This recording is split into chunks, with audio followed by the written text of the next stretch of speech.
There is a fifth dimension beyond that which is known to man. It is a dimension as vast as space and as timeless as infinity. It is the middle ground between light and shadow, and it lies between the pit of man's fears and the summit of his knowledge. This is the dimension of imagination. It is an area which we call the Twilight Zone.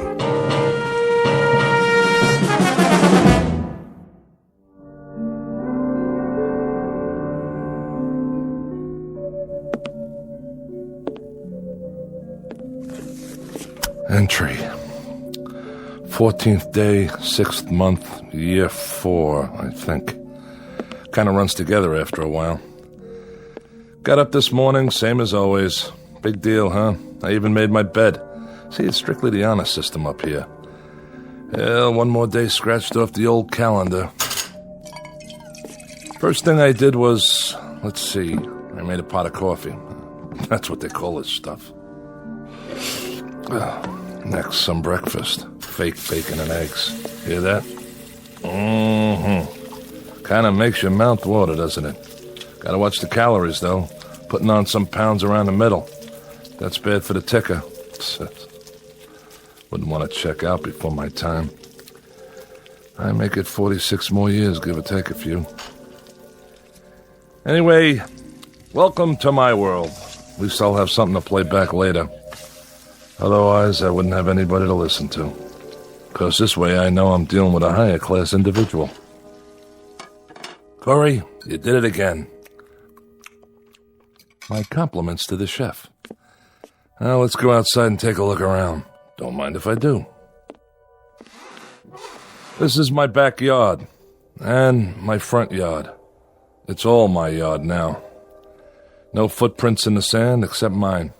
I never even locked the door. Why should I? Nobody comes calling. Not even a lizard. Just miles and miles and nothing. Anyway, be back in a while. Time to go to work. I got a 1947 pickup truck out there. Been restoring it for years. Gives me something to do, like a hobby, you know?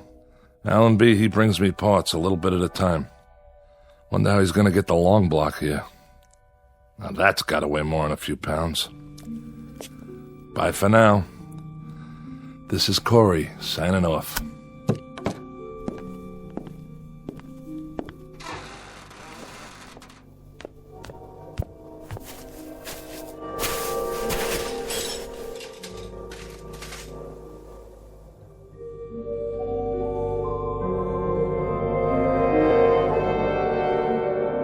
Welcome to the world of Mr. James A. Corey. A shack, a shed, and a yard made up of sand and scrub that stretches to infinity. His work? An old truck, cobbled together from junkyard parts. He takes his time, for there is a ritual to loneliness. Twice a day, Corey leaves his shack, goes over to his vehicle in progress, and makes a few minor adjustments. Then he sits in the front seat, stares through the windshield that isn't there, and perhaps succumbs to a wishful daydream that he is at the wheel of a moving car, and the car is on a highway and there is some place to go. But this will have to remain a dream, because where this man is, there are no highways, no places to go, and no people to see. For the record, let it be known that James A. Corey is a convicted criminal placed in solitary confinement, and it matters very little that his confinement stretches as far as the eye can see. His sentence is the kind of isolation that can destroy a human mind.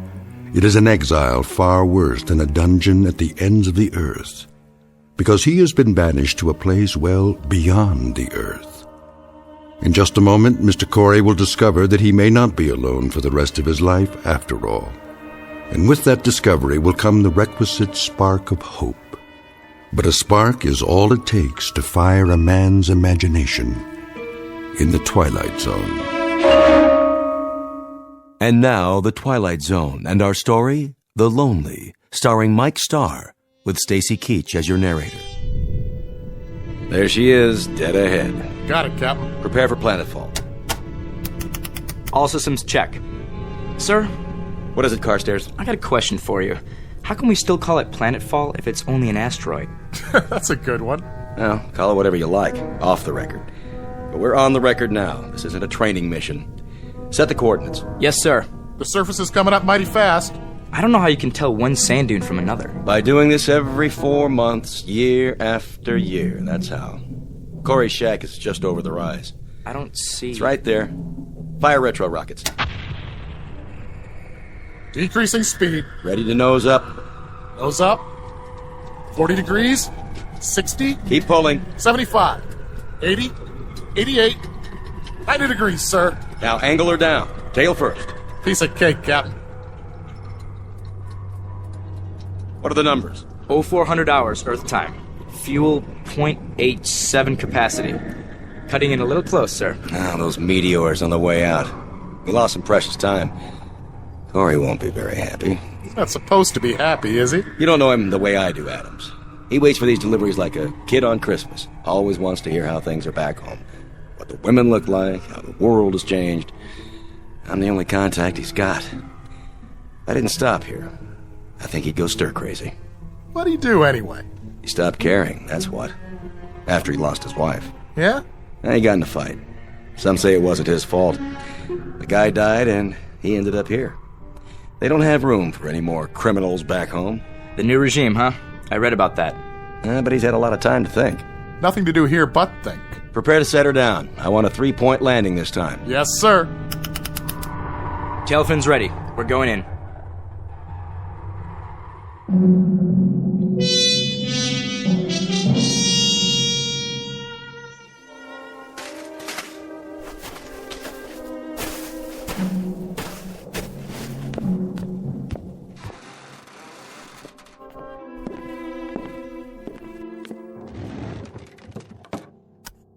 Entry, 15th day, 6th month, year 4. I'm even measuring time by this place now.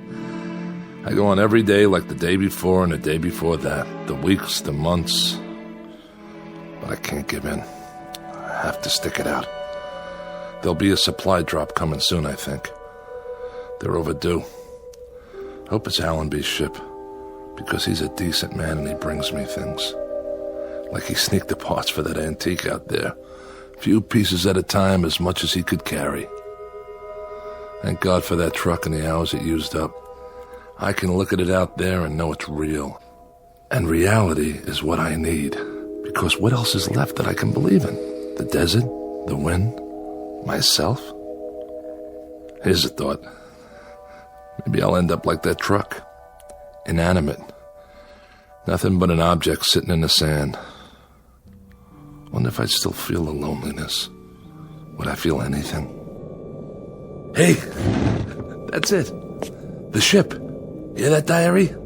Now I don't have to talk to you. I've got somebody else. Besides myself. Be back later.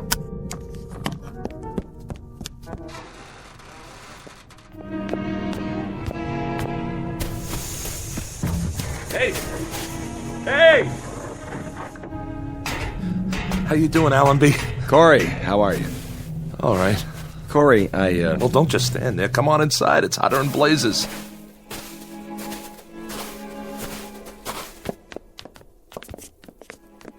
What a place you got here. Glad you like it. I didn't say I liked it. I think it stinks. And I guess you think I don't? I don't know what you think. Hey, take it easy, Adams. Well, you don't have to live here now, do you? No. But I've got to come back here 4 times a year. And that's 8 months out of 12, Corey, away from Earth. Sometimes my kids don't even recognize me when I get home.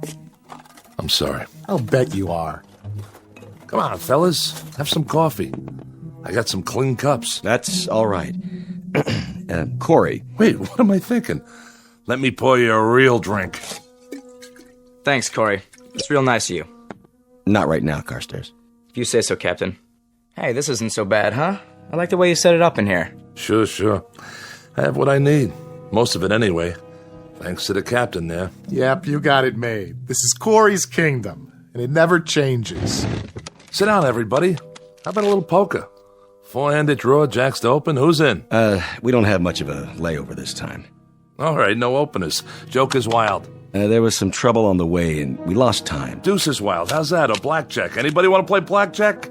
You can count to 21, can't you, Adams? Listen to this guy. Look, we've only got 15 minutes, guys. So what? Nobody's checking your schedule out here. What's the big deal? I'm sorry, Corey. This isn't an arbitrary decision. If we delay our departure by more than 15 minutes, that places us in a different orbital position. We'd never make it back to Earth on the fuel we've got. We'd have to stay at least 14 days before we're in position again. So? Why not hang out here? I've got some beer put away. I can turn up the generator and get it cold. We'll sit around, talk. It's just not possible. It's a few lousy days. A few hours, even. A couple of card games, at least. How about you guys? What's the matter? Think I'll murder you or something over a bad hand? Not this time, Corey. All right. 3 or 4 minutes gone already. Better get going. I wouldn't want to foul up your schedule. Not for a lousy game of cards or a few bottles of crummy beer. How's your water supply? Don't worry about it. I got plenty. Well, I'll have a cupful then, if you can spare it. Sure. We've got some fresh on board. I'll have the men bring it over. You do that. Brought you a few more things, too. I thought you could use them. Thanks.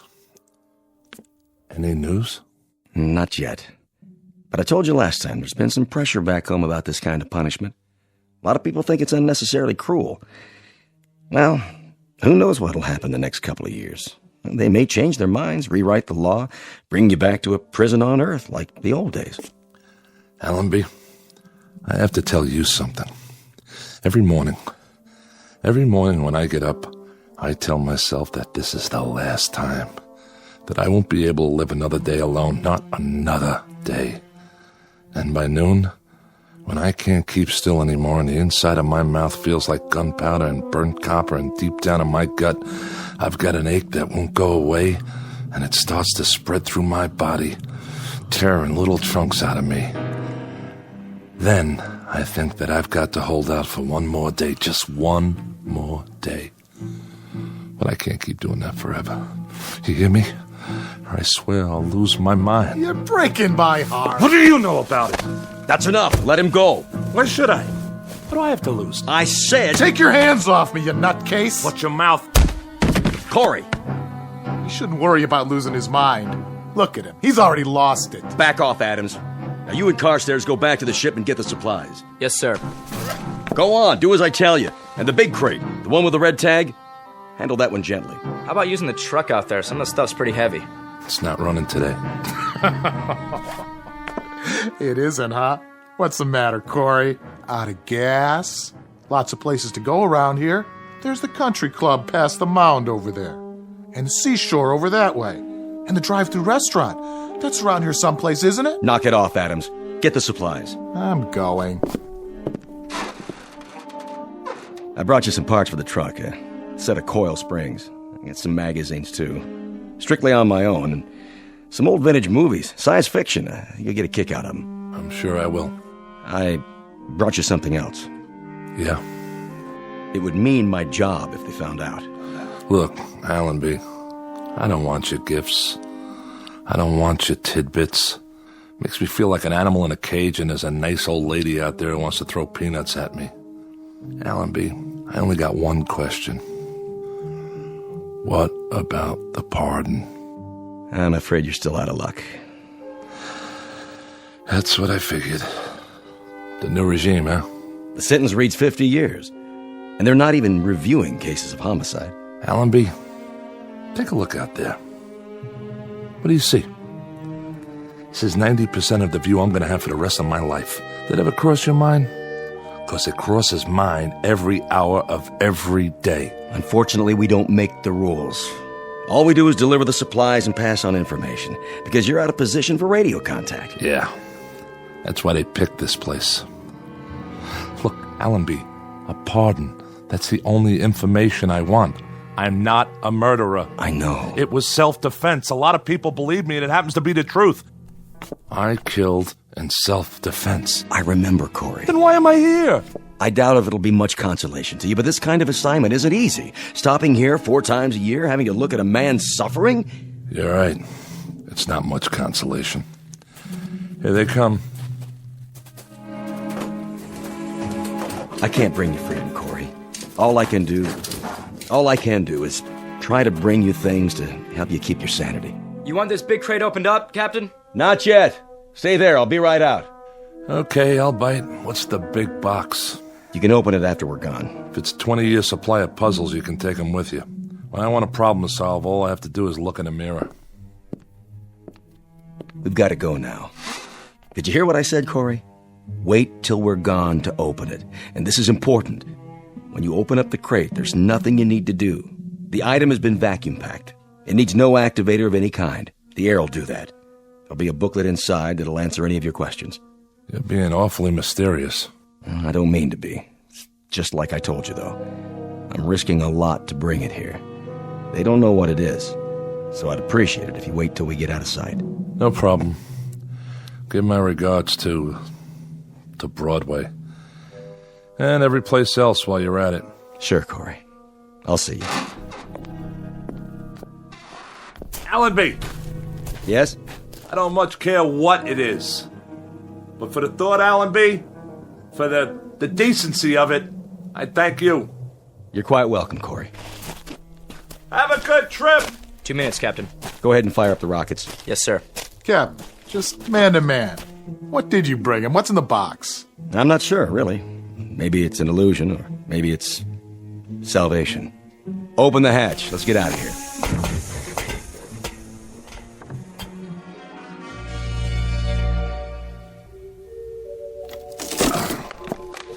What? You are now the proud owner of an XB-1 robot. This model represents the latest in modern technology. Do not think of it as a machine. For all intents and purposes, it functions as a highly sophisticated simulacrum of a human being. Hello. My name's Alicia. What's yours? Hold on a minute here. Don't I speak clearly enough? No, you sound fine. Fine. What is this thing? Both physiologically and psychologically, she is comparable to a living human with a full set of emotions, a writable memory track, and the ability to reason and to speak.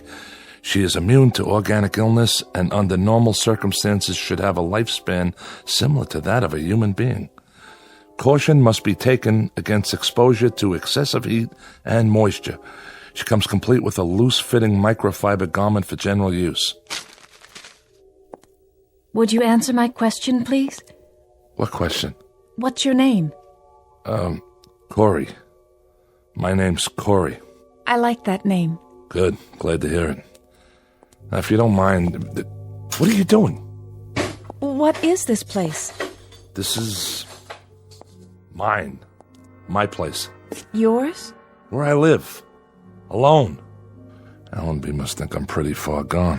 Hey, don't move that. It's my cup. I've still got some water left. Water. Do you like water, Corey? Yeah, I like it. Leave it, I told you. Would you like some more water? No, that's okay. Not right now. Very well. Where is your place? Where? On an asteroid, all right? Asteroid. I know that word. 6,000 miles north to south, 4,000 east to west. It's got atmosphere, gravity, the works. Now, why don't you just... What, Corey? Stop saying my name! Get out. I don't want some machine in here. I'm not a machine. I'm an XB-1. Go on, get out. Corey? Corey? Corey?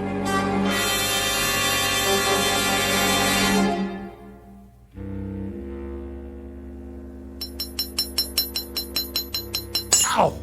Blasted coil springs. What's wrong, Corey? Nothing, all right? I brought you some water. Where shall I put it?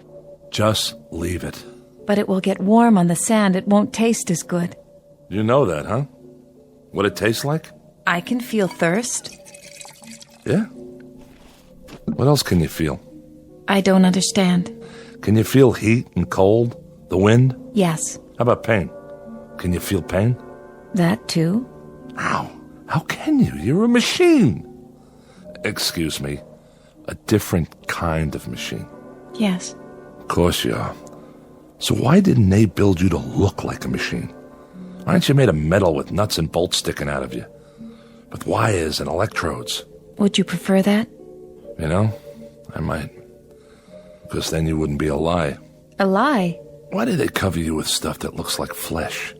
Why even give you a face in the first place? A face that if I look at it long enough, it almost makes me think... makes me believe that... Believe what? Stop asking me stupid questions. I didn't mean to. Look at me. Don't hang your head. Corey. Turn that face up. I'm talking to you. Corey, please. Don't put me in that phony stuff. Somebody program it into you? Why? What's the point? To mock me? I'm not mocking you, Corey. Yes, you are. Every time you talk to me, every time you look at me, like right now, I'm being mocked. You hurt me, Corey. Hurt you? How could I hurt you? This arm, it isn't real. Please, let go of me. There aren't any nerves under there. There aren't any tendons or muscles. There isn't any flesh and blood. But you don't even know what I'm talking about, do you? What are you doing? Oh, just what do you think? I'm looking for the right tool for the job, and you know what that job is? No. I'm going to turn you back into parts the way you should have been in the first place. Maybe I can use some of them in the truck. Corey, that's a hammer. That's right. That's what it is. You know what you are? You're like this broken down heap of iron sitting here. Exactly like it. You're just a hunk of metal and plastic and God knows what, with arms and legs instead of wheels. That heap doesn't mock me the way you do. Doesn't look at me with make-believe eyes and talk to me with a make-believe voice. No. Well, listen, you machine. I'm sick of being mocked by some kind of ghost, by the memory of what a woman looks like. Well, I don't need it. I've got enough memories. I don't have to be reminded of anything. And that's all you are. Nothing but a reminder that I'm so lonely I'm about to lose my mind. That's right. Close your eyes if you want. I don't care. Corey. What are you... Oh, Corey. Are those tears? Yes. You can cry, too? When I have reason. I can't stand to see that. But why? What are you crying for? I'm frightened. Frightened of me? You can feel fear? Yes. The book said with a full set of emotions. What else can you feel? Sadness. You can? And happiness, joy, mystery, wonder, and other things. Such as? Loneliness. I don't believe it. Don't you? There you go again. Listen, it's hot out here. Yes, that's not good for me. We'll go back inside. All right. Yeah, better? Much better. In a little while, maybe we'll have some dinner or something, okay? That would be nice. And we can talk. If you wish. You like to talk, don't you? I mean, sit around, have conversations? Yes, Corey. What would you like to talk about? Anything. Tell me everything you know. Everything? I don't know very many things yet. You'll learn, Alicia. You'll learn.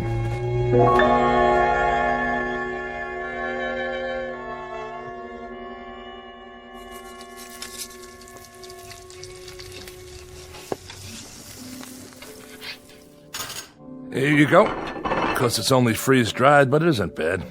You're not a vegetarian, are you? No, Corey. I hope you enjoy it. Me? This is for both of us. It smells wonderful. You haven't touched your wine. I'm fine, thank you. No. Go ahead, drink up. I don't require food or drink, Corey. Is that right? Yeah, of course. What am I thinking? You should have let me prepare the meal. Why, you're not a slave. We're going to be partners from now on, you and me. No. But it means so much to you. I like to see that. It makes me feel happy. Does? Of course, I'm not a true human being as you are. I don't care. I don't care how you were born or made. You're flesh and blood to me. I need you, Alicia. Do you understand? And I need you, Corey. Okay. Now that we got that settled, let's drink up. Here's to us. From now on, we don't need anybody else. Yes, Corey. Drink up.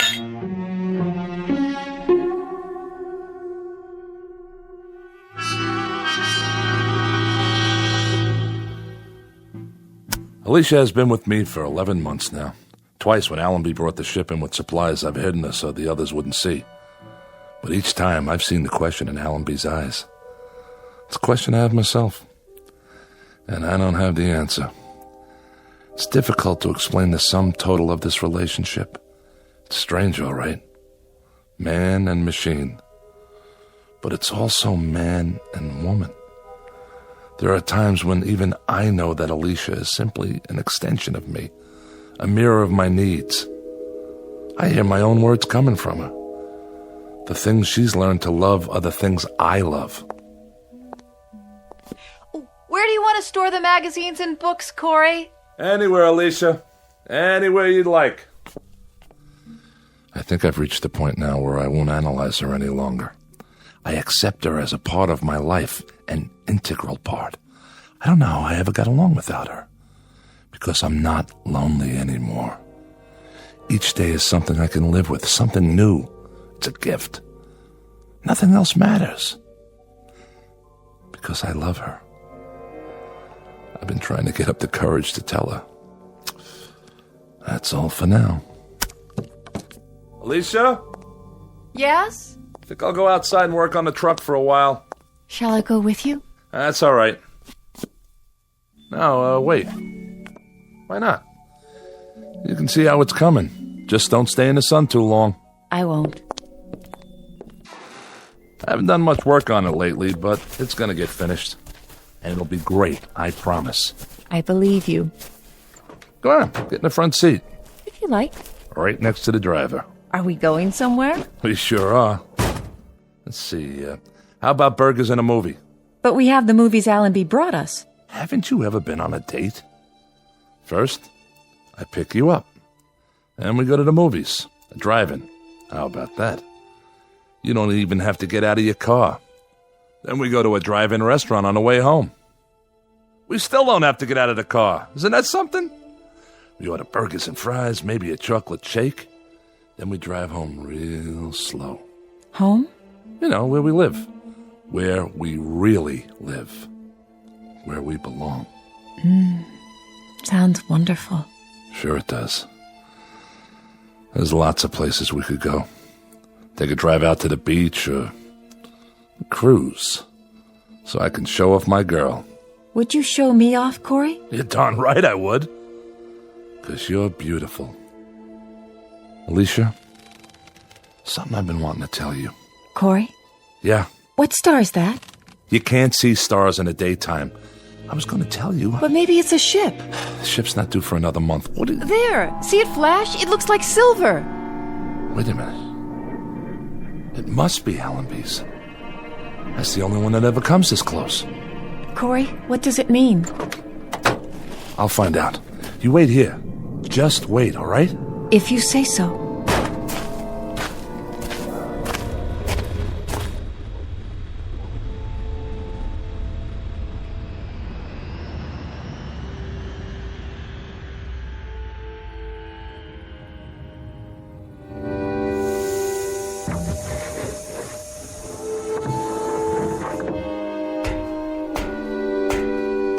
Allenby?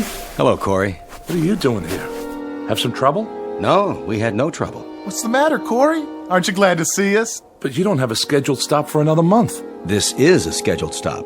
What are you talking about? We've got good news for you, Corey. Hold on. Let me tell him. Tell me what? Well, Corey, Forget it. Whatever it is, I'm not interested. you'd better hear what it is first. You heard me, Allenby. I'm not interested. Don't you get it? I don't care what happens on Earth. Not anymore. You will this time. I guarantee it. Doesn't make any difference. It's worse. If we'd come back a month from now, he'd have been eating sand or something. I'll see you guys. Leave the supplies by the shack. Corey! Listen to me. It's this way, Corey. All the sentences have been reviewed. They've given you a pardon. We're not here to bring supplies. We're here to take you back home. What? But we've got to take off in exactly 10 minutes. We can't wait any longer. We're almost out of fuel. Any more than 10 minutes, and the coordinates will be wrong, and then I don't think we'd ever make it. Wait a minute, Allenby. What did you just say? What did you say about... You heard me right. A pardon. It won't do any of us any good unless you pack your stuff and get ready to move, Corey. We've picked up 7 men from other asteroids, and we've only got room for about 15 pounds of gear. So grab what you need and leave the rest of it behind, such as it is. I don't even have 15 pounds of stuff. I've got a shirt, a pencil, and a recordable diary. Pair of shoes. The truck you can leave here for the next poor devil. There won't be any next poor devil. There won't be any more exiles. You're the last. We'll leave it here to Russ then. The farthest auto junkyard in the known universe. And Alicia and I will wave to it as we leave. We'll just look out of the porthole and throw it a kiss goodbye. The car, the shack, the salt beds, the sand dunes, the whole works. Alicia and I will just... Who? Who, Corey? Oh, my dear God. I forgot. Allenby, it's Alicia. You remember her? Is he out of his mind? Who's Alicia, Corey? Who's Alicia? Adams, you idiot. You brought her here. You brought her in a box with a red tag on it. She's a woman. Well, a robot, technically, but closer to a woman. Much closer. She kept me alive. I swear to you, if it weren't for her... Corey, I don't know what to say. You worried about Alicia? You don't have to be. I tell you, she's just like a woman. And she's gentle and kind, and without her, I tell you, I'd be finished. I'd have given up. The only reason you'd have to come back would be to bury me. That's what you wouldn't let us look at, huh, Captain? The crate. Sorry if I wasn't supposed to tell them. It doesn't matter now, Corey. But unfortunately, there's another problem. Problem? There are no problems left on heaven and earth. We'll pack up 15 pounds of stuff and we'll climb in that ship of yours, and when we get back to that beautiful green earth... 15 pounds? 15 pounds? You've got to have room for more than that. Throw out some equipment. Alicia weighs more than 15 pounds. That's the point, Corey. We're stripped now. We've got room for you and nothing else except that little recorder of yours and the pencil. You'll have to leave the robot here. Allenby, she's not just a robot. You leave her behind. That's murder. I'm sorry, Corey. No, you don't understand. You can't leave her. Alicia! Come here! You'll see. You'll see why you can't leave her. Alicia! Alicia! Where is she, Corey? I don't know. Look, just pack your gear and get out. Captain, we've only got a few more minutes. Come on, Corey. No! I'm not leaving without her. I told you that. I can't leave. This is our last trip. It's off the route now. That means no supplies. That means if you stay here, you die here. And if you make that choice, there'll be a day, Corey, when you'll pray for death to come quickly. I can't help it, Allenby. I can't leave her behind. And you won't take her. So that means I stay. Alicia! Come here, Alicia! Let them see you. Don't be afraid. Corey, listen to me. I saw this thing get crated, shoved into a box. It's a machine with servo motor and wires and circuits and batteries. She's a woman! Captain Allenby, we've got to take off. How about it, Captain? We better leave him. We can't do that. Sick, mad, or half alive, we've got to bring him back. Those are the orders. Corey, it isn't just you now, it's all of us. So we can't argue anymore, Corey. We have to take you one way or another. I'm sorry, Corey. Grab him. No, you don't. Alicia! Stop him. Corey! Come on, Corey. We'll carry you if we have to. There you are. Alicia, talk to them. Tell them you're a woman. Tell them... Corey, is it all right? You said to hide. What are they doing? Are they hurting you, Corey? I have no choice, Corey. No choice at all. No, Allenby, I tell you, she's a human being. She's... Corey, I'm frightened. Corey! No. You see, Corey? There's nothing behind that face except wires and circuits and visual receptors. Alicia. Alicia. Corey? Corey? Corey. Corey. Corey. Come along now. It's over. Yeah. It's over. It's gotta be now, Captain. Put it behind you, Corey, like a bad dream. When you wake up, you'll be on Earth. You'll be home. Home? That's right. All you're leaving behind is loneliness. I'll have to remember. Remember to keep that in mind.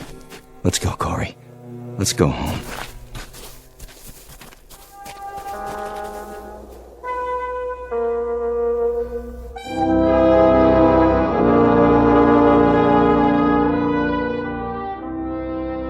Down below, on a microscopic piece of sand that floats through space, is a fragment of a man's life. Left to rust is the place he lived in and the machines he used. Without use, they will disintegrate from the wind and the sand and the years that act upon them. All of Mr. Corey's machines, including the one made in his image and kept alive by love, but now obsolete, in the Twilight Zone.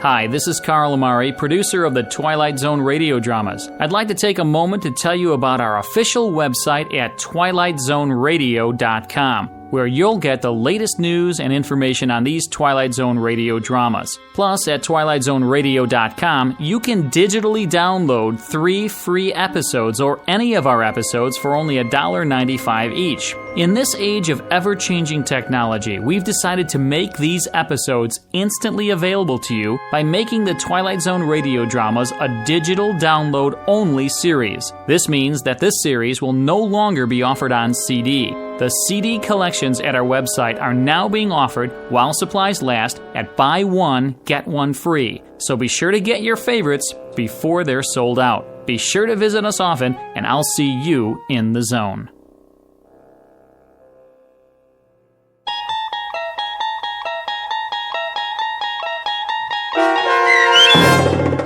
The Lonely, starring Mike Starr with Stacy Keach as your narrator, was adapted for radio by Dennis Etchison and based on a script by Rod Serling. Heard in the cast were Taylor Miller, Doug James, Carl Van Sickle, and Adam Blaine. To learn more about the Twilight Zone radio dramas and to obtain audio cassettes and CDs of these programs, visit our website at twilightzoneradio.com. This copyrighted radio series is produced and directed by Carl Amari and Roger Wolski for Falcon Picture Group. Doug James speaking.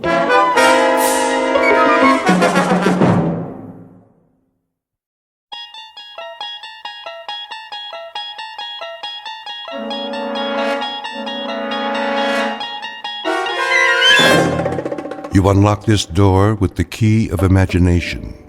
Beyond it is another dimension, a dimension of sound, a dimension of sight, a dimension of mind. You're moving into a land of both shadow and substance, of things and ideas. You've just crossed over into the Twilight Zone.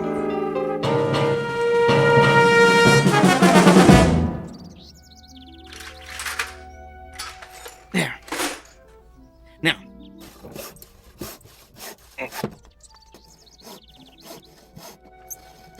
Edgar!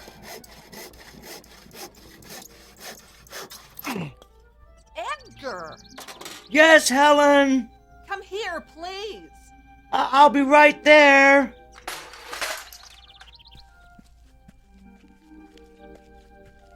Well, come on, hurry up. Yes, dear. Come in the house. I've got a bone to pick with you. What's wrong, Helen? Look at what I did to my hand. Ooh, what happened? I was cleaning the basement and I cut it on that stupid metal contraption you brought home yesterday. Oh, no. The accelerator bracket. Are you all right? Do you need me to clean it with hydrogen peroxide? Or should we go to the ER? No. I finally got the bleeding to stop by myself. I thought I was going to hemorrhage to death. Oh, thank goodness. What? I mean, it's good you were able to stop the bleeding. What is that stupid bracket doing down there anyway? Well, I needed to complete my experiments. Your experiments? That's all I ever hear about. I can't believe I gave up a successful modeling career to marry such a geek. Oh, this ridiculous hobby of yours is getting out of hand, Edgar. Well, it's more than a hobby, dear. Yes, you're right. It's an obsession. You're constantly down there tinkering with that pile of junk you built. How about spending some time fixing the problems we have in the house?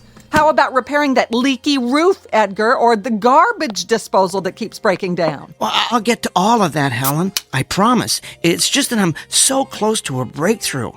If I can just figure out how to break down the molecules into subatomic particles... The only breakdown around here is going to be mine unless you get rid of that oversized erector set. Do they know you're bringing all that equipment home from work? No, but they don't really need to. You see, it's all equipment they've discarded. They don't use it anymore.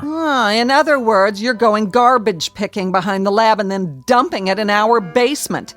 Why don't you just do these experiments at work? Well, because the facility isn't doing any more research with... With what, Edgar? Well, it's not important for you to know, Helen. I don't want to waste your time talking shop. You're one to talk about wasting time. Maybe if you'd put this much thought into your job, you'd be able to get a promotion. Well, the only kind of promotion available to someone at my level would be a project manager. What's wrong with that? Well, I'm not the managerial type, Helen. I'd be dealing with budgets, giving evaluations to personnel, writing reports for upper management. Yes, and that's why managers make the big money. But I'm an engineer.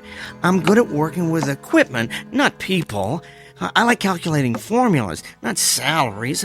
I'd be terrible in a managerial position, Helen. I'd be wasting my time. You don't seem to mind wasting your time outside while my life's fluid is gushing out of me. Where were you anyway? Across the street, meeting the new neighbors. They finally moved in? What's their name?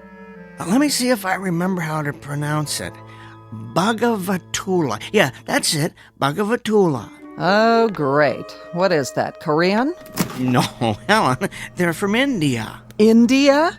Doesn't that real estate agent know how to sell to people like us? They're quite nice, really. He's a vice president at one of the banks downtown, and she's a professor at the university.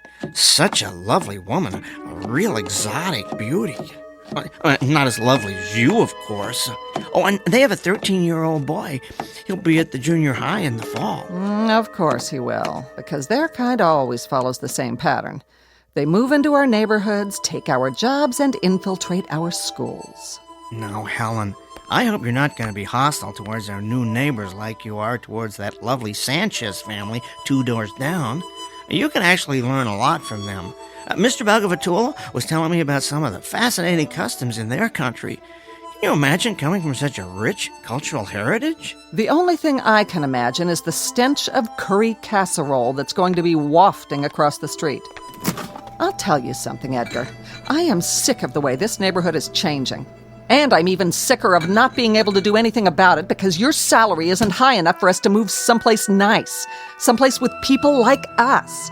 We're trapped. We've got Gandhi and his family moving it across the street, Pancho Villa and his gang living 2 doors down, and God knows who else ready to move in at any minute.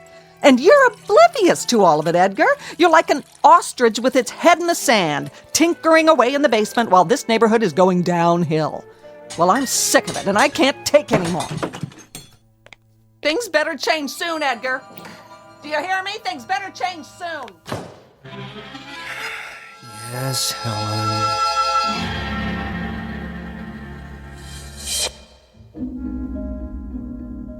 Portrait of a tragically mismatched couple, Edgar and Helen Peabody, a textbook example of opposites attracting.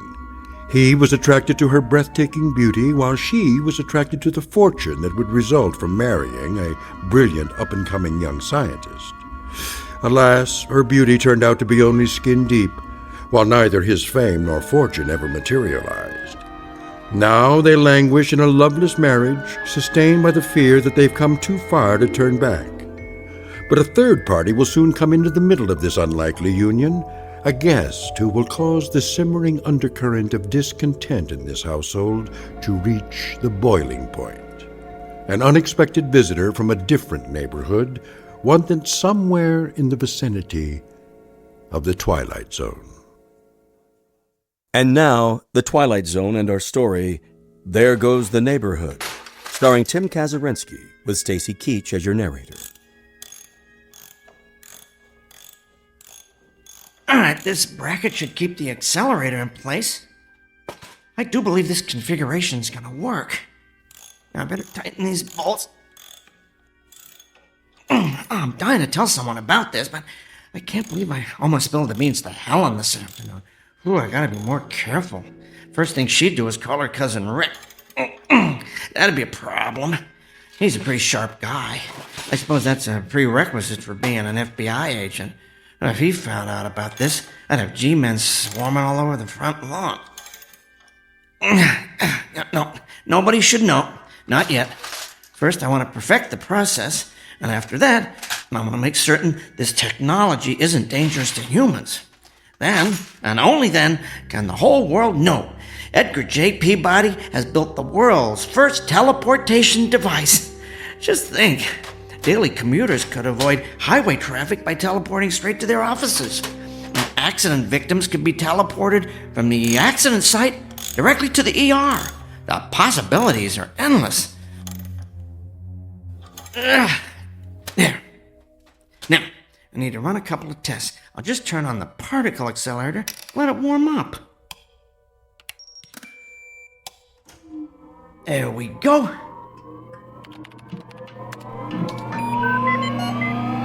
Reminds me of that old super heterodyne radio receiver Dad had when I was a kid. Always had to let that baby warm up.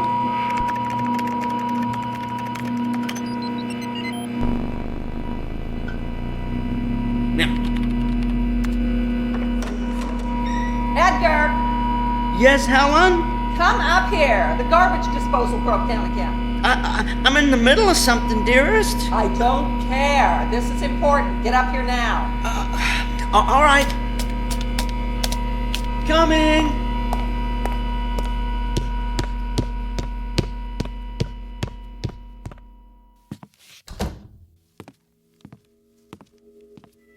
Well, it's about time. I've never seen such a slowpoke. What's wrong with the garbage disposal? Same as always. Made a funny grinding noise, then stopped. Did you throw any silverware down there? Of course not. What do you think I am, an idiot? Oh, no, dear. I'm just trying to isolate the problem. Well, you're the one who wants to be an engineer for the rest of his life, so stop isolating and start engineering a way to repair this thing. I'm going to go down and throw some clothes in the washer. You let me know when the disposal's fixed. All right. Now let's see what the problem is here.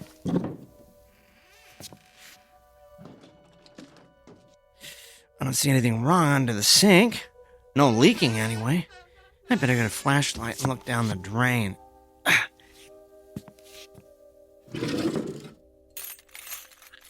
where'd I put that thing? Used to have a flashlight in here. What on earth? Edgar! Downstairs! Huge! Kill it! What is it? Another spider? No! Bigger! Harry! Kill it! Oh, if it's Harry, probably is a spider. Oh, where did you see it? Stairs! By the stairs! I'll roll up this newspaper and use it to vanquish the beast for my beauty. Hurry!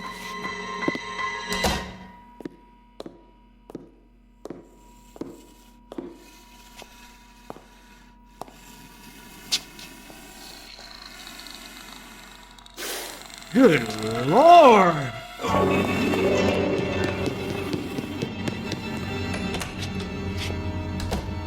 Oh, did you see it? I saw it! How big would you say it is? 3 feet high, maybe? About 4 feet long? Oh, what do you think? I think I need a bigger newspaper. No, you dolt! What do you think it is? I don't know. Where did it come from? I don't know. Oh, it moves so fast. I know. It looks like it has about 30 legs. Little ones that let it glide along like a millipede. A really big millipede. Oh, you have to kill it. Maybe we should call animal control. That's not an animal. It's a monster. Well, all the more reason to call in a professional. Oh, Edgar, be a man for once. Go down and kill it. With what? I don't know. You're the man of the house. Find a weapon. Gather up the thimbleful of testosterone you've got and go kill that thing in our basement. All right. I'll take this broom. Whatever. Just get down there. Here goes. I'm going going to close this door behind you. Well, why? So it doesn't try and get up here. Actually, that's a good idea. We don't want it running around the living room. It might try and get out the front door. Yeah, plus, I just shampooed the rug. Oh, great. Where the door closed, I can't see a thing down here. I hear it. I think it went over by the furnace. Probably likes the warmth. So dark. I'm gonna have to turn on the light.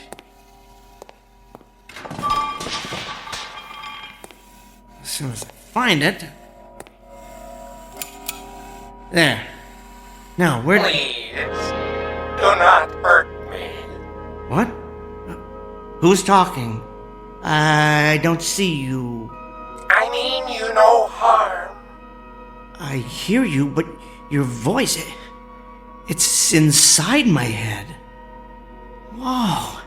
You communicate telepathically, don't you? Yes, please, do not hurt me with your weapon. Weapon? Oh, this is just a broom. A broom? What kind of weapon is that? It's not a weapon. It's for sweeping up. You know, cleaning. Oh, so you're going to clean me? Is this a way of conquering one's opponent here? No, I was going to hit you with it. Oh, please, do not. I apologize if I frighten you or your companion.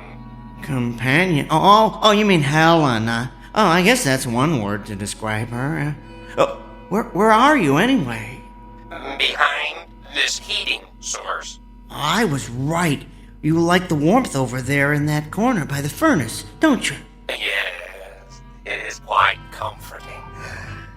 Traveling through the space-time continuum appears to have affected my body's metabolism.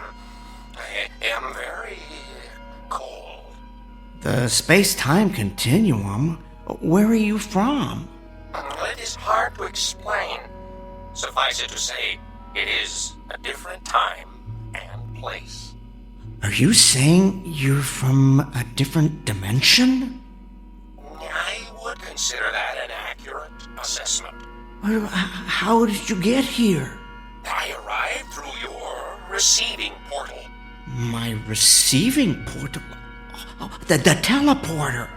I left it on when I went upstairs. It must have acted like an open door for anything passing through the space-time continuum. Whoa! It worked! Beyond my wildest dreams, it worked! I knew those adjustments I made would do the trick, although I didn't think it would teleport beings from other dimensions. Oh, criminy. I guess I should turn it off, huh? Before this place looks like some kind of interdimensional Grand Central Station.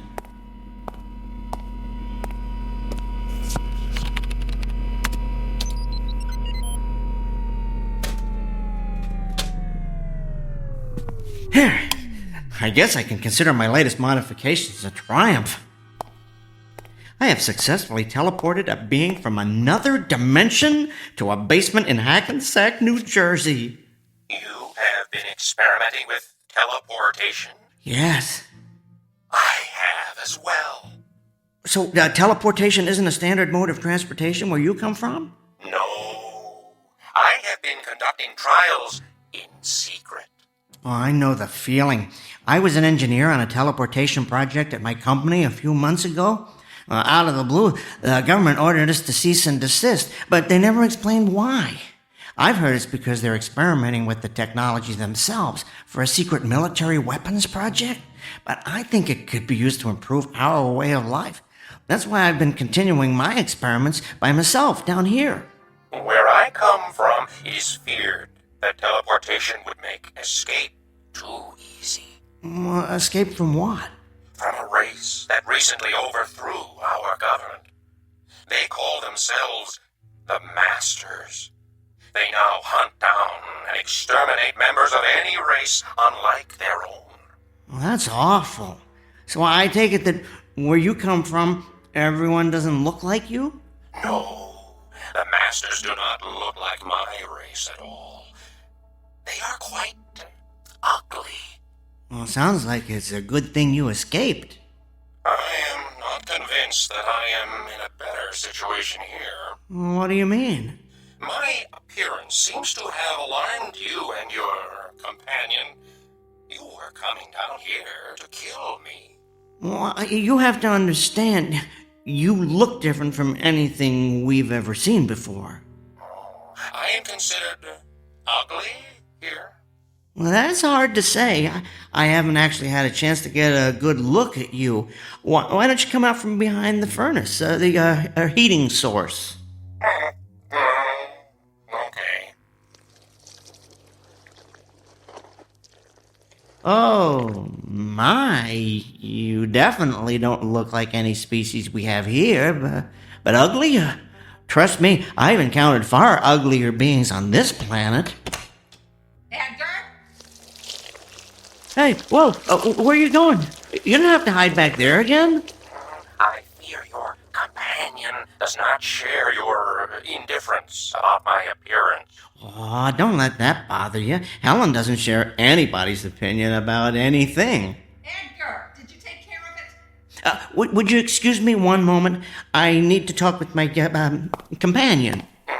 Yes. Edgar, what's happening down there? I don't hear any killing going on. Helen, dear, I decided not to kill it. Why not? Well, I'd like to learn more about it. Well, fine. Kill it and slice it open. Then you can look around in its guts and learn all you want. Well, I'm not talking about its anatomy. I want to keep it alive, observe its behavior. I don't know, ask it some questions. Ask it questions? Helen, sit down for a moment. Edgar, what's going on? Just listen to me. I'm not sure how to tell you this, so I'm just going to come right out and say it. That creature in the basement, it's from another dimension. It arrived here through the space-time continuum from a place where it has suffered unbearable persecution. Well, I would like to learn more about it, find out where it came from, whether it's from some alternate universe on Earth, or perhaps some other planet in a distant galaxy, and maybe even find out if I can help it. Edgar, you have officially gone over the edge. I mean, I've always considered you eccentric, quirky even, but I never realized there is a hole in your marble bag. Helen, I'm telling the truth. Okay, let's assume for the sake of argument that you are. How did that thing get here? Well, you have to promise not to tell anybody this, but that contraption, as you like to call it, the one I've been building in the basement, it's a teleportation device. The creature was passing through the space-time continuum and employed it as a destination portal. Give it to me in English, Edgar, not your usual geek speak. Think of it like someone getting off a train at a specific station, except in this case, the train travels through different dimensions. Great. So we're harboring the commuter from another world. Where's the phone?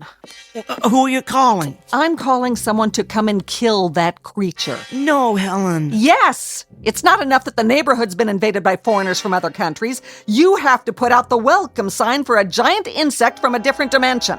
I've reached the end of my rope, Edgar. It's time to put an end to all this.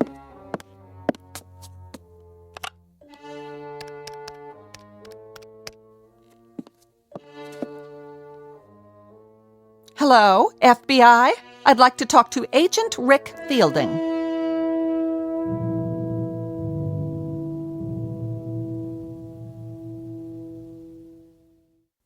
Helen, please, put that phone down. No, Edgar. There's an illegal alien in our basement, and you're clearly not man enough to take care of it, so I'm calling someone who is, my cousin Rick. Hello? Yes, I'm waiting to talk to FBI Agent Rick Fielding. Oh, he's not in? Can I leave a message? You see, there's an intruder in our house. Helen, I beg you. What's that? I wouldn't describe it as a person. No, it's not an animal. It's something much worse. Helen, please. Right now it's in our basement. I'm telling you for the last time. I went down there to do some laundry. All right, I was going to tell you my plan. I threw a load in the washer and turned around, and standing there looking up at me I thought of a way we could make a lot of money off that creature. Could you hold on for a second? But I guess you're not interested in being filthy rich. So, go ahead and finish telling the FBI your story. I'll call you back. All right, Mr. Trump, let's hear your big money-making scheme. Okay, here's what I'm thinking. I learn as much as possible about this creature, who it is, where it's from, what message it brings from the cosmos for the people of Earth, and that kind of thing. Then, since it only communicates telepathically, I become its spokesman. Telepathically? What does that mean? Well, never mind that part. I'll explain later. Anyway, we then travel around together, doing presentations at respected technical institutes, lecturing at universities, meeting with world ambassadors, and then we really go for the big time. We appear on Oprah. You're telling me that we're going to get rich because you're going to play Colonel Parker to some illegal alien from another dimension? Think of the possibilities, Helen. Book deals, a movie franchise, and television. Oh, think of the television we could do, Helen. Tell me the whole country wouldn't tune in to see that creature on Dancing with the Stars. Edgar, for once in your pathetic life, you may actually have a good idea. You think we could make a lot of money off that thing? Millions, Helen. Millions. All right, I'll agree to this little plan of yours, but it better work. I have just one demand. While it's in this house, that beast stays in the basement. I don't ever want to see it up here running around in my clean house with its filthy little insect feet. Do you understand me, Edgar? Of course, it stays in the basement. You won't regret this, Helen. Now, I'd better go back down and learn all I can about it.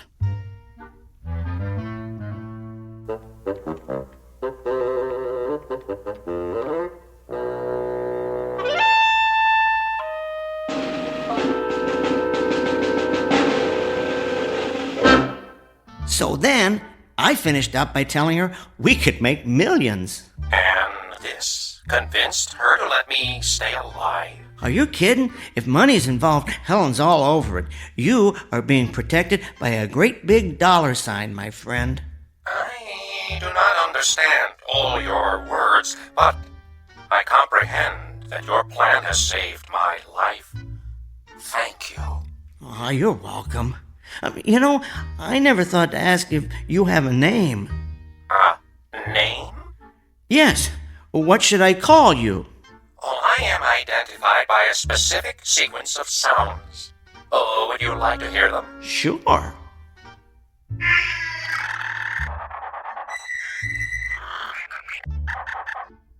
Fascinating, but I don't think my tongue could handle that. How about if I call you Al? Oh, is there a meaning to this, Al? Let's just say it's short for alien. Oh, I find this appropriate. And what should I call you? My name is Edgar. Edgar. To what species do you belong, Edgar? I am a human. I have heard you refer to your companion as Helen. Yes, that is her name. And what does Helen mean? It means the most beautiful woman in the world. Oh. Is Helen considered the most beautiful woman in your world? Helen is considered quite breathtakingly beautiful. She's what's known as a real head-turner. She once held the record for winning the most beauty contests on the East Coast. Unfortunately, Helen has what we would call an ugly personality. Then, from my point of view, she is not beautiful at all. I'm afraid there are many of my species who would agree with you. I attempted to communicate telepathically with her when I first arrived, but I could not. Aw, she was in too much shock. No, her mind is closed. I cannot get through to it. Are you able to understand her? Oh, yes, every word. Oh, my condolences. Forgive me for saying so, Edgar, but I sense that you fear her. Well, I never told anyone this before, but I have some trouble standing up to her. She has a very strong personality. So do you, Edgar. It took a great deal of strength for you to come down here and confront a species you had never encountered before. I suppose it did. I would encourage you to confront her in the same way. You mean try and hit her with a broom? Oh, if necessary.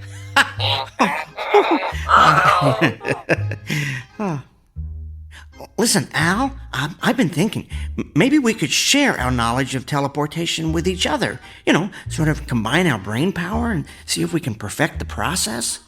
That is an excellent idea, Edgar. Would you mind taking a look at my teleporter? Maybe you can suggest some improvements. Oh, I have already been examining it. You have come up with quite an impressive design. For a human. Well, thanks, Al.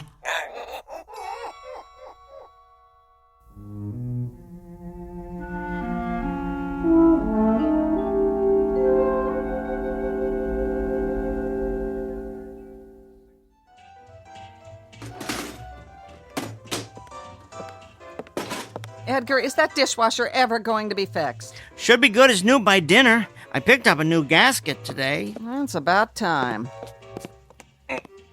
There. I need to go down to the basement, get a different wrench, though. I'll come with you. I need to throw a load of wash in, and I don't want to go down there alone. We remember what happened the last time I went down to do the laundry now, don't we? Don't worry. He won't bother you. He likes to stay warm behind the furnace. Good. I don't intend to be a prisoner of the main floor just because you've decided to start taking in intergalactic strays. Interdimensional here. Whatever. All I know is I've had an uninvited house guest for 3 days that looks like it crawled out of a horror film. Everybody in their place and a place for everybody.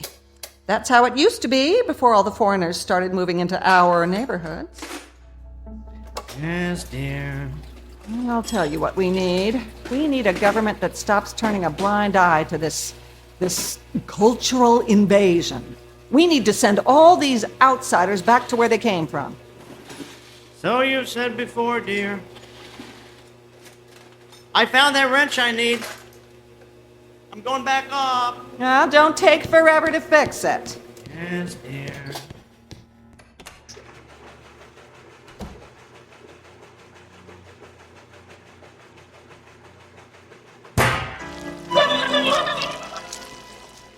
Aw, what's wrong, Quasimodo? Did that scare you? Well, don't worry. I just accidentally let the washing machine door slam shut. You've got nothing to worry about. Yet. But I'll tell you this. If I don't start seeing some money coming in from this brilliant scheme cooked up by Edgar Rockefeller up there, I will call my cousin. And the FBI will come here to see what Edgar's doing with that telethingy, and you will be hauled away and dissected like a frog in a 7th grade biology class. You don't fit in here. You're contributing to the decline of what was once a perfect neighborhood. So you just stay down here in the dark where you belong.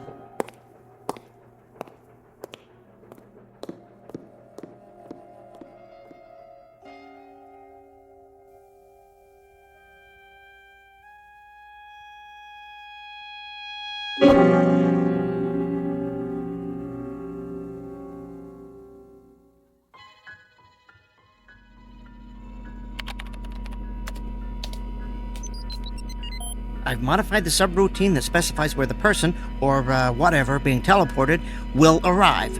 Hopefully that'll put an end to any more random visits to unknown dimensions. If you enter the logic, as I said, it should work. I had been working quite extensively on it before I left my own dimension. So, Al, do you ever, miss where you come from? Yes. I do not miss the persecution, of course, but I do miss my home. Mostly, though, I feel... What, Al? I feel guilty about being here. Guilty? Why? I believe I am contributing to the decline of what was once a perfect neighborhood. Well, where'd you get that idea? Well, Helen mentioned it. Oh, look, don't worry about Helen. I'll make certain she doesn't bother you anymore. As far as I'm concerned, you are an honored guest here. Thank you, Edgar. That is very thoughtful. But that is not the only reason I feel guilty. You see, I have left my kind in a place where they endure abuse on a regular basis.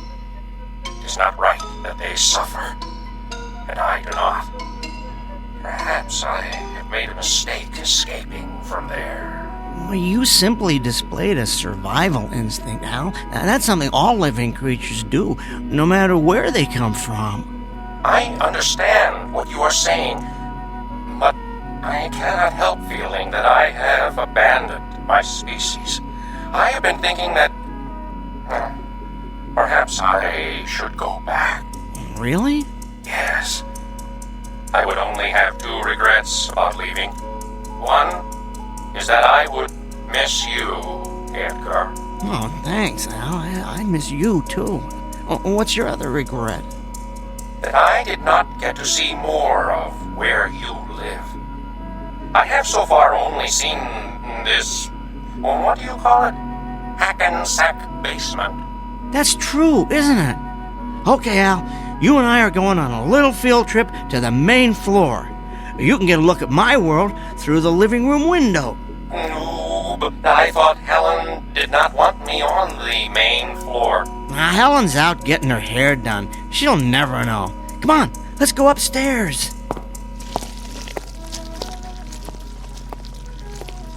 Wait a second. Maybe you should wipe your feet first. All of them.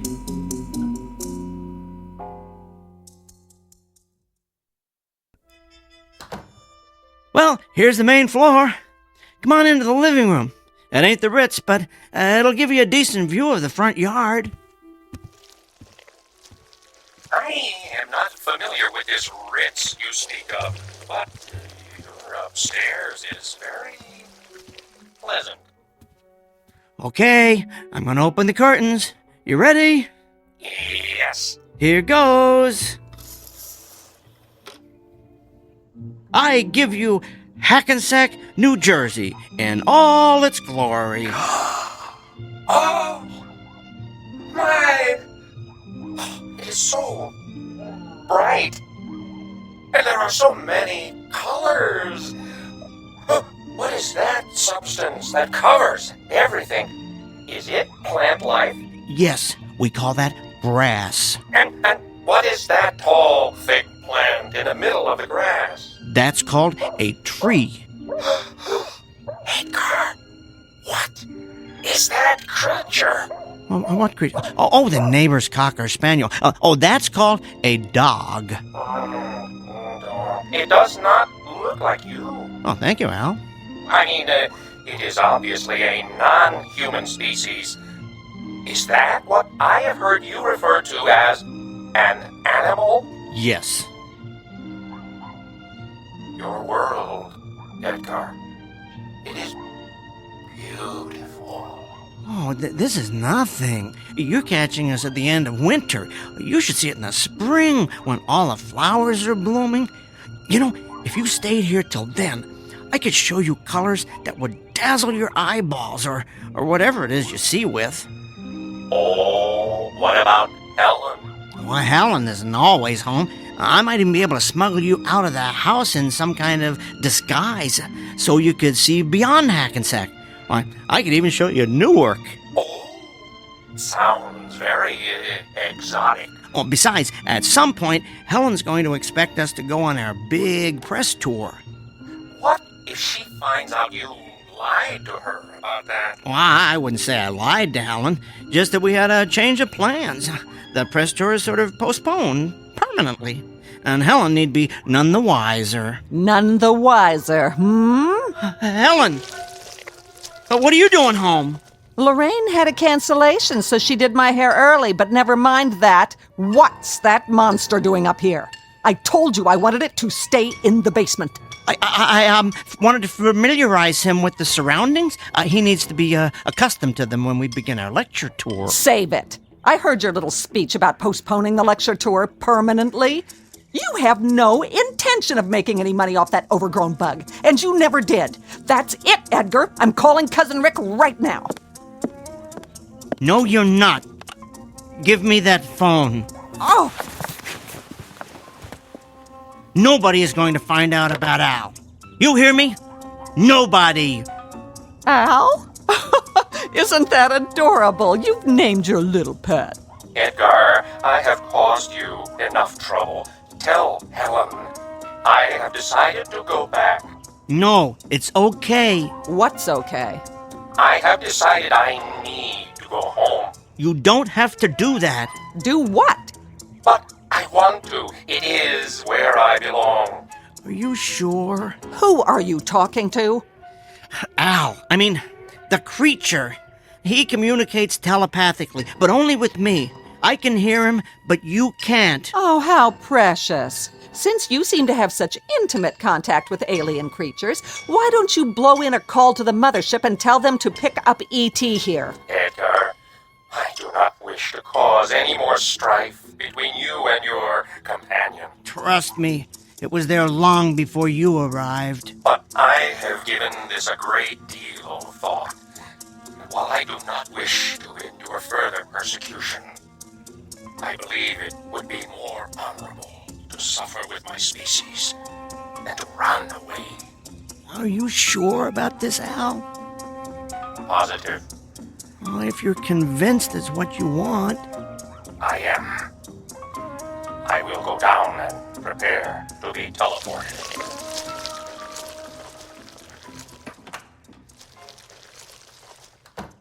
Edgar, will you tell me what on earth is going on? Yes, Helen, I'll tell you. Al has decided to return to his world. Yeah? What's the catch? No catch. He's decided that helping his species is far more important than his own survival. Do you know what that means? What? It means that in spite of the fact that he comes from a place you've never heard of, grew up in a culture you are completely unfamiliar with, and communicates in a way you could never hope to comprehend, he is a far nobler creature than you will ever be.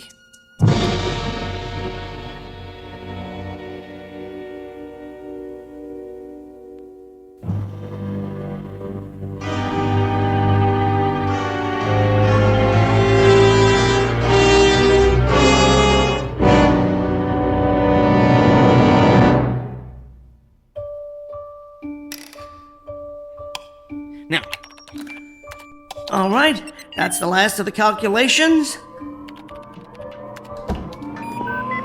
I can't believe I let you fill our basement with all this junk. Helen, what are you doing down here?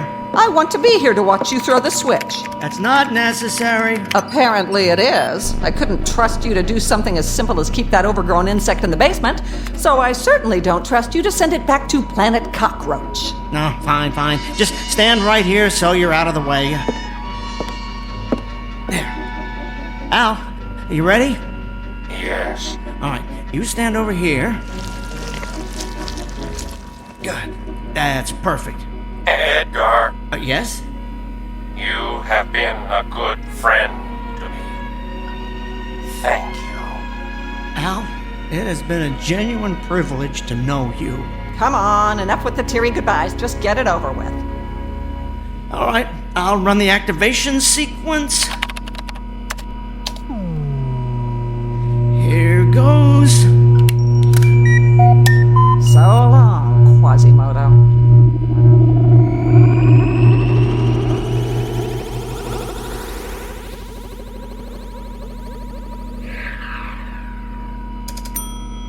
It worked.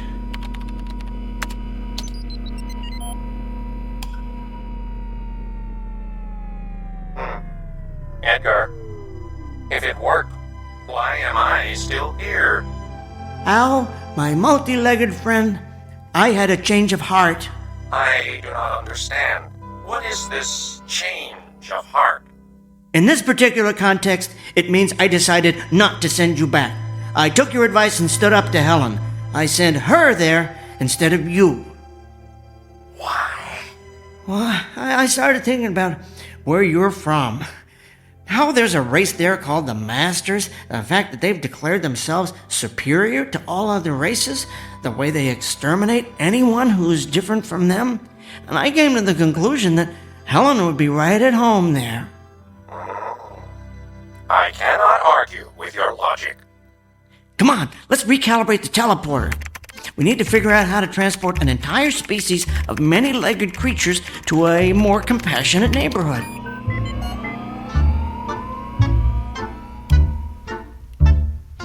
A quote here from St. Augustine. Beauty is indeed a good gift of God, but that the good may not think it a great good, God dispenses it even to the wicked. Case in point, one Helen Peabody, whose husband Edgar has come to the conclusion that a pretty face is not the sole manifestation of beauty. Thus, a man of great intellect finds that one never stops learning about human nature, while a woman who has been celebrated for her loveliness finds herself deported to a place where beauty is relative, an ugly, intolerant little corner of the Twilight Zone.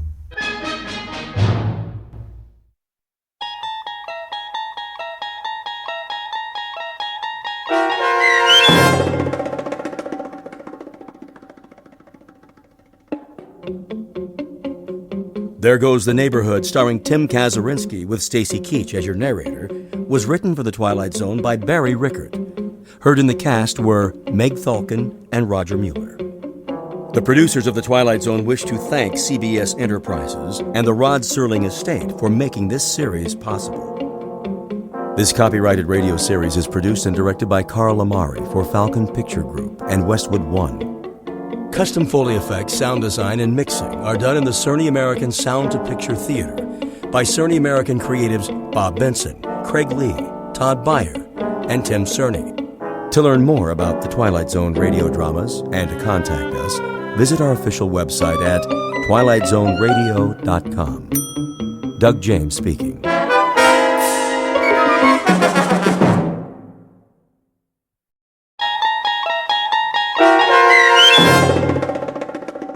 Elegy, starring Blair Underwood with Stacy Keach as your narrator, was adapted for radio by Dennis Etchison and written for The Twilight Zone by Charles Beaumont.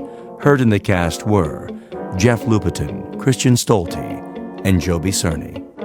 To learn more about the Twilight Zone radio dramas and to obtain audio cassettes and CDs of these programs, visit our website at twilightzoneradio.com. The producers of The Twilight Zone wish to thank CBS Enterprises, Carol Serling, Dennis Etchison, Dick Brescia Associates, Claire Simon Casting, Terry Jennings, XM Satellite Radio, Sirius Satellite Radio, our sponsors and our radio affiliates for helping make this series possible.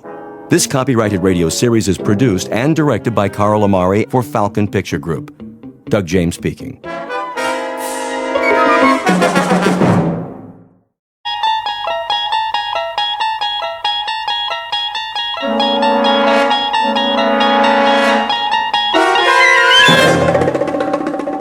There is a fifth dimension beyond that which is known to man. It is a dimension as vast as space and as timeless as infinity. It is the middle ground between light and shadow, and it lies between the pit of man's fears and the summit of his knowledge. This is the dimension of imagination. It is an area which we call the Twilight Zone.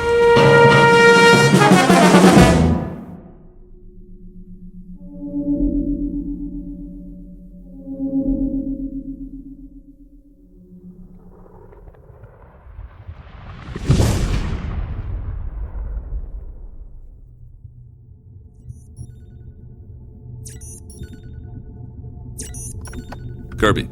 Yes, Captain. Give me the readings.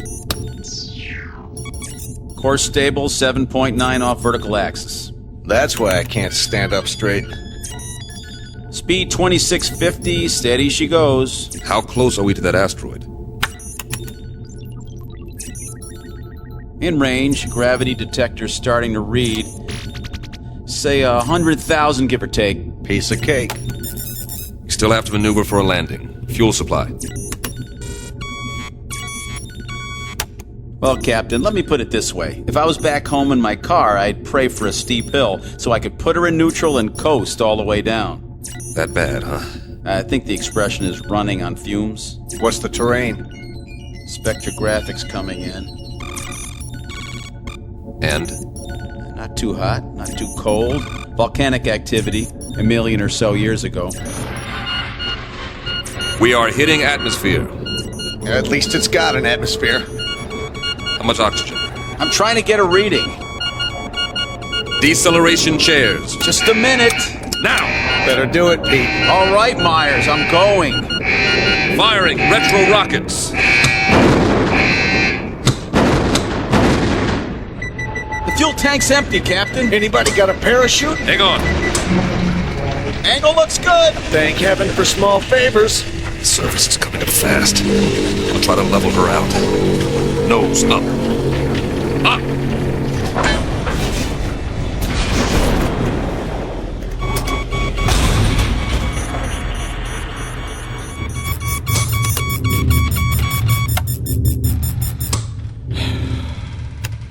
Nobody say anything. I want to remember this magic moment. Oh. Ooh. Everything seems to be in one piece, except for the communications module. And it sounds like we damaged the tail assembly. Instruments are still working. How's the atmosphere? Take a reading. 20.95 parts oxygen. Yeah, right. 78.09 parts nitrogen. That's impossible. I don't get it. That's air. Don't look a gift horse in the chops. Gravity? 1 unit to 0.99. Are you sure? See for yourself, Captain. I don't believe it. You got something better to believe, Myers? But that's incredible. Conditions identical to Earth, and yet we're 655 million miles away from Earth. Let's get the airlock open. Hold up, Pete. What for? I'm sick of breathing recirculated air, eating freeze-dried tofu, and we're almost out of that. The instruments could be wrong. What's the difference? We aren't going anywhere for a while. We can't even radio for help till we fix the module. The man has a point. I suppose you're right. At least put on your helmets. Forget it. If this is all she wrote, then I'm ready for it, one way or another. I'm afraid I'm with Pete on this, Captain. Either we die now or we die later, starving to death like dogs. All right, open it. Now, this isn't an order, but I'd recommend everyone take a very deep breath.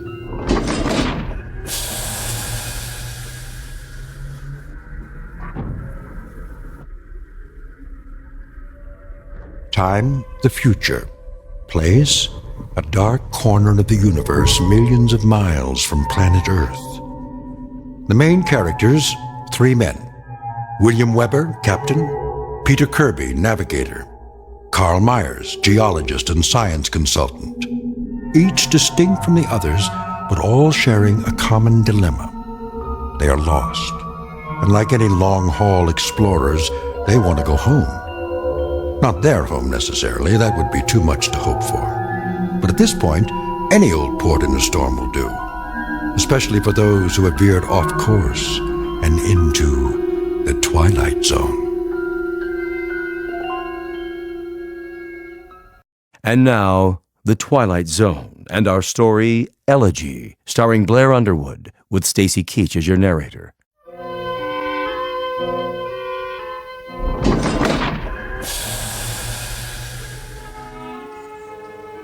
Captain's notes. We've made a rough landing, but no injuries. According to our instruments, the atmosphere is breathable, so we've opened the airlock. It's hard to believe, but the temperature is that of a spring day on Earth. And it smells clean. Well, I'll be. Get the ladder into position. Watch your step.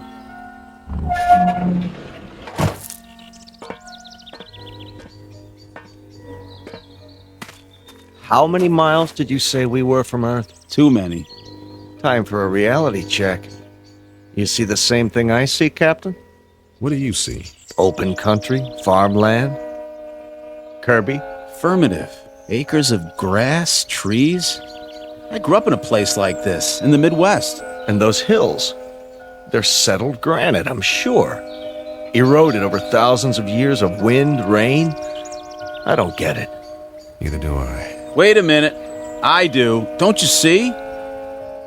We're back on Earth. Come off it, Kirby. I'm serious. The instruments are all screwed up. Some way or another. Don't ask me how. We got turned around, and now here we are, right back where we started. Oh, man, that is rich. Only one thing's missing, a brass band.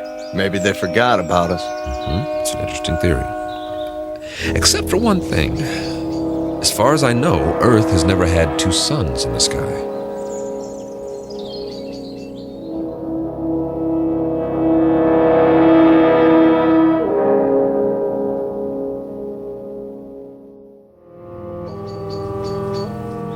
You're right. But the temperature's perfect. That means they're smaller than our sun.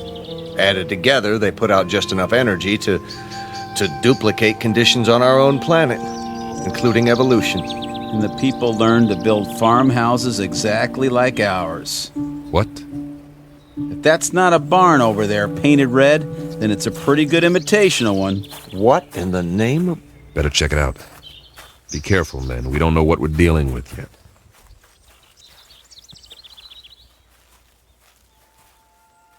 What do you call this? A Martian? I'd call it a hound dog. Hey there, boy. How come he's not moving? He's taking a nap in the shade. I don't blame him, do you? What the heck is that?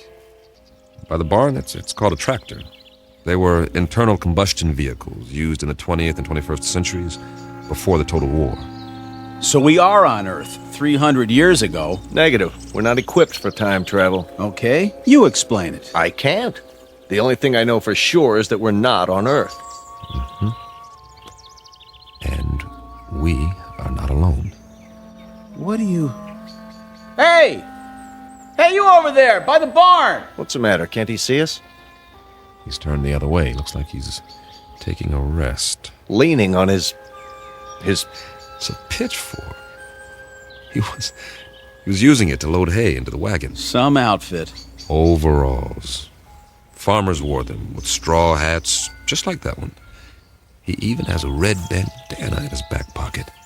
Well, I suggest we ask him the way to the Emerald City.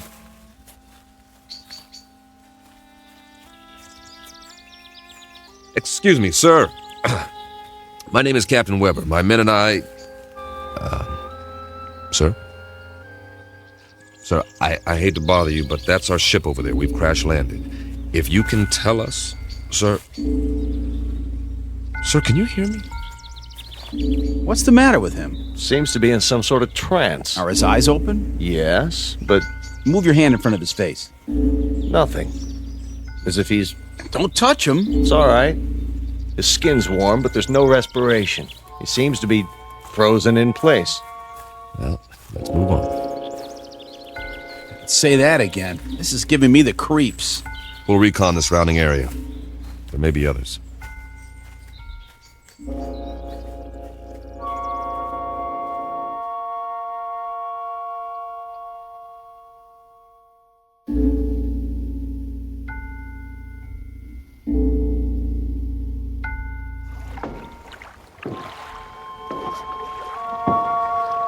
Oh, now this is what I call a lake.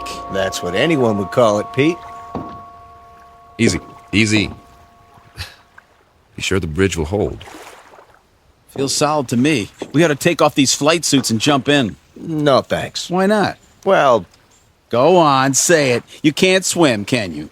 Not as such. Oh, the big scientist. Wait a minute. Maybe we can find some water wings for you. Let's get a move on. We have a lot of ground to cover. Back home, we had a swimming hole. Man, on a hot day, I thought I was in heaven. We'd go skinny dipping. Right in all that pollution. Nah, before the government closed the rivers. There were even fish in it. You could even see them jumping in the air. You ever go fishing, Captain? Yeah, as a matter of fact, I did. In the mountains. The runoff from the snow was clean. Yeah, you could eat the fish if you wanted to and not get sick. I don't see any fish in this water. We better keep moving. We don't know when the suns go down. We should be back at the ship before dark, just to be safe. Good point. Maybe they don't have fish here. That's a possibility, if the planet's evolution took a different turn. Hey, there's somebody. I don't see anything. On the opposite bank, plaid shirt, see him? Sitting there with a fishing pole? Hey, mister! Hey, mister! Kirby's right. Folding chair, wicker basket, the whole setup. Looks like the guy's got it made. Let's hope this one talks to strangers.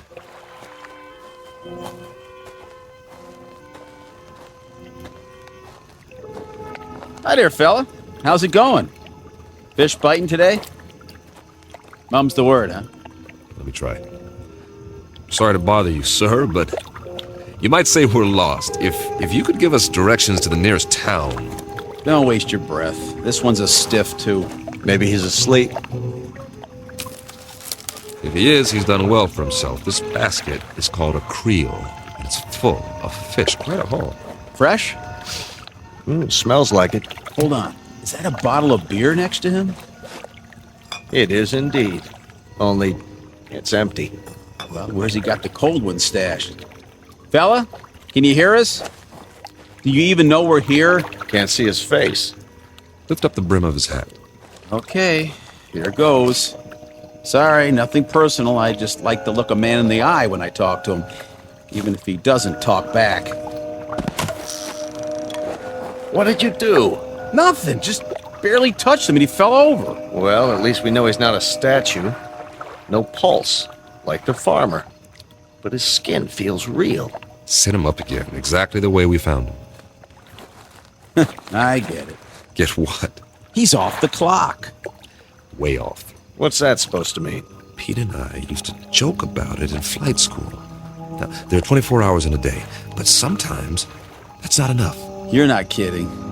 All my life, I've wanted extra time to read a book, write a novel.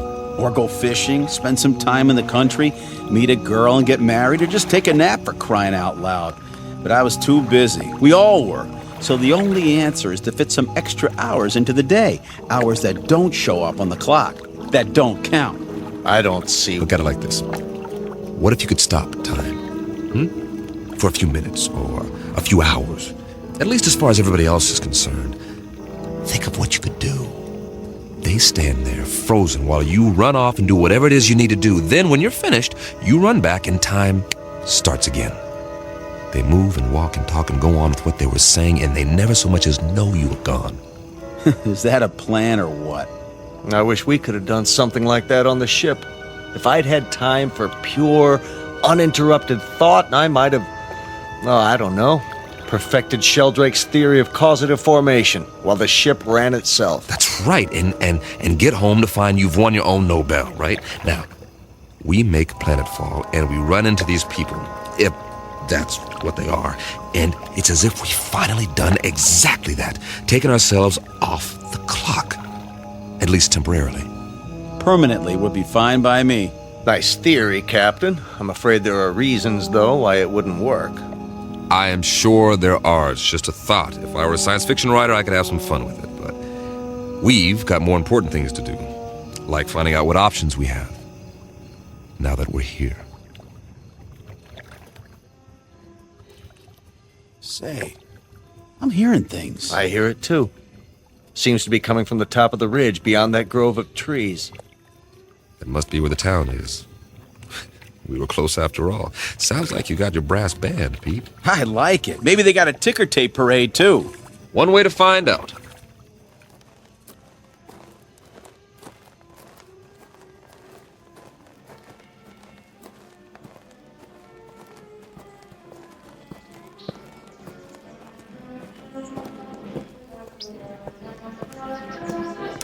Captain's Journal.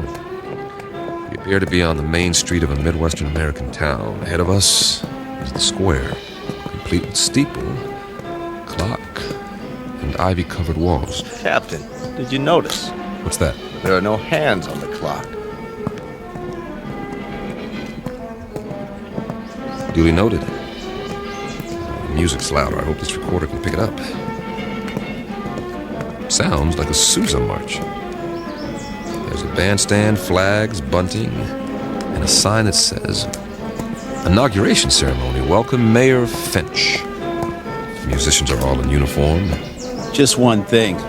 They're not really playing. Kirby's right. Nobody's moving. Not even Mayor Finch. He's holding a silk hat. A photographer's in front of the crowd about to take his picture, but nothing's happening. It's like a movie set with 100 extras all waiting for someone to yell action.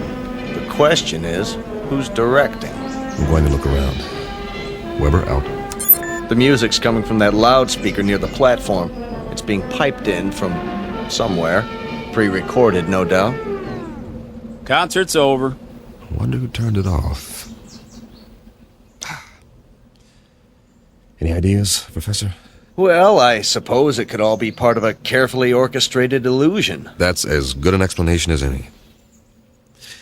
Now, maybe we're being made to see and hear what we hoped we'd find here. The sights and sounds of home.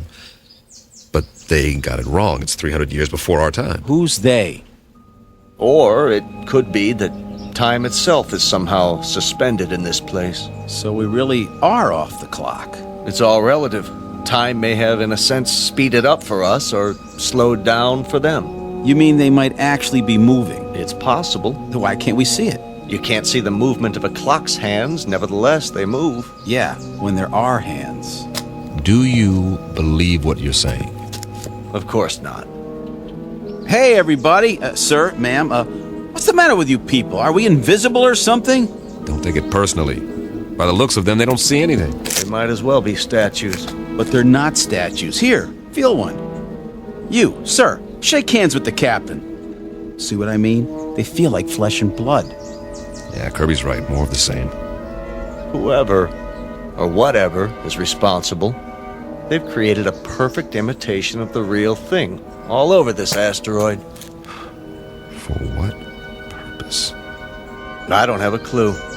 The expenditure of time and effort is considerable.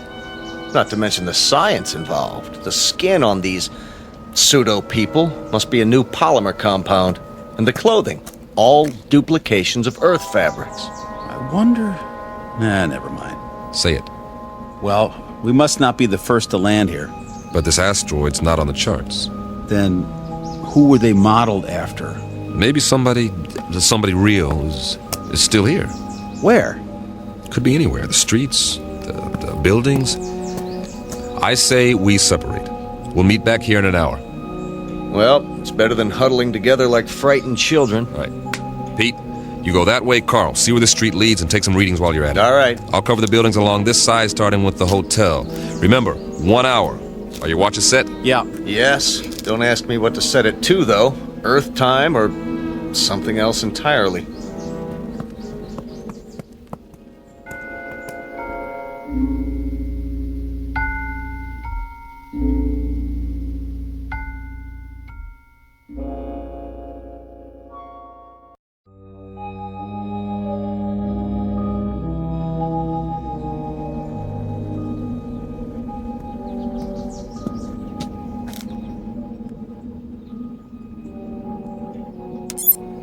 Captain's notes. The awning says the hotel is called the Ritz Arms. Kind of quaint. It would be considered ritzy, I guess, in a small town. Glass front. Nothing moving inside that I can see.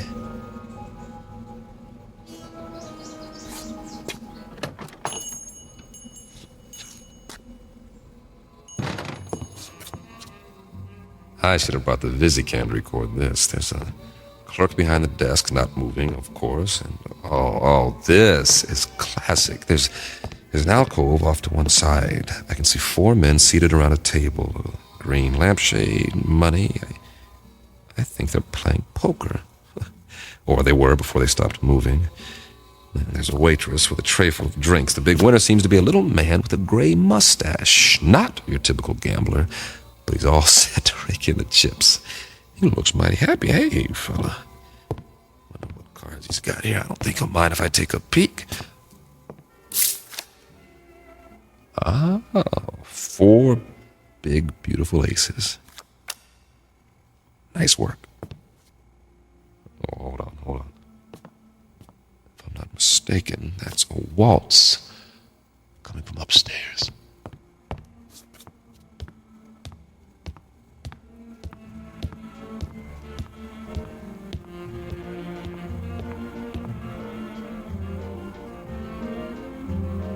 Something seems to be in one of the rooms. Hello? Hello? Anybody here?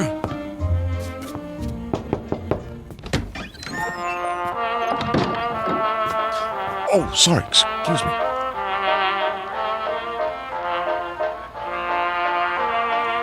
This room is definitely occupied. There's a candlelit table, I see an ice bucket, and a bottle of champagne. The music is canned. The couple is posed in a slow dance. She has a rose in her teeth, and he's got her bent back in a dip, kissing her throat. But what is she doing with him? A short, ugly man. Looks like he's never had a girlfriend in his life. But she's a real beauty. I don't know what's going on here, but I'm beginning to see a pattern. The theme seems to be dreams really can come true, but whose dreams? Who's fulfilling them? For what purpose?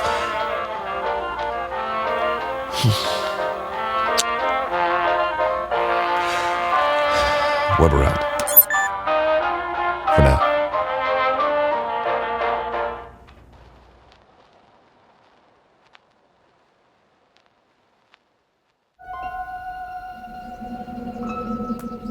Find anything? Nope. At least nothing that moves. Pete?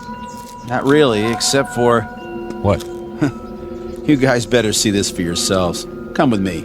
Where is it? Just around the corner. You're not going to believe this, but I think it's what they called a carnival.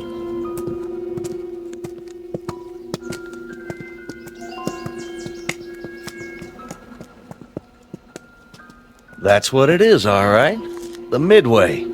Those booths along either side, people could win various trinkets of low value by throwing baseballs at steel milk bottles or firing toy rifles at targets. I was wondering. A test of skill, for amusement. Also the urge to gamble for those with a predilection for obsessive-compulsive behavior. What's in the tent? Oh, just some men in swimming trunks. Win $500, go 2 rounds with Tiger Loomis. Oh. It's not a real tiger. No kidding, genius. Let's have a look inside.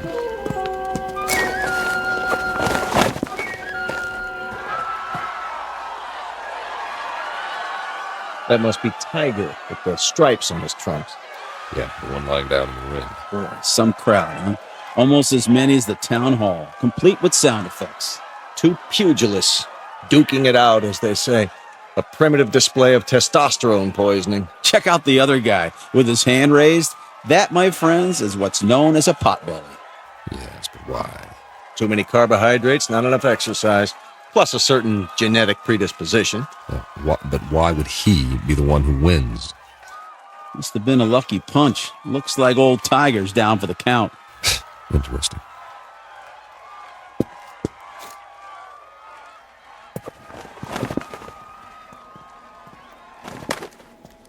I think it's creepy. All these imitation people posed every which way. What do we have over there?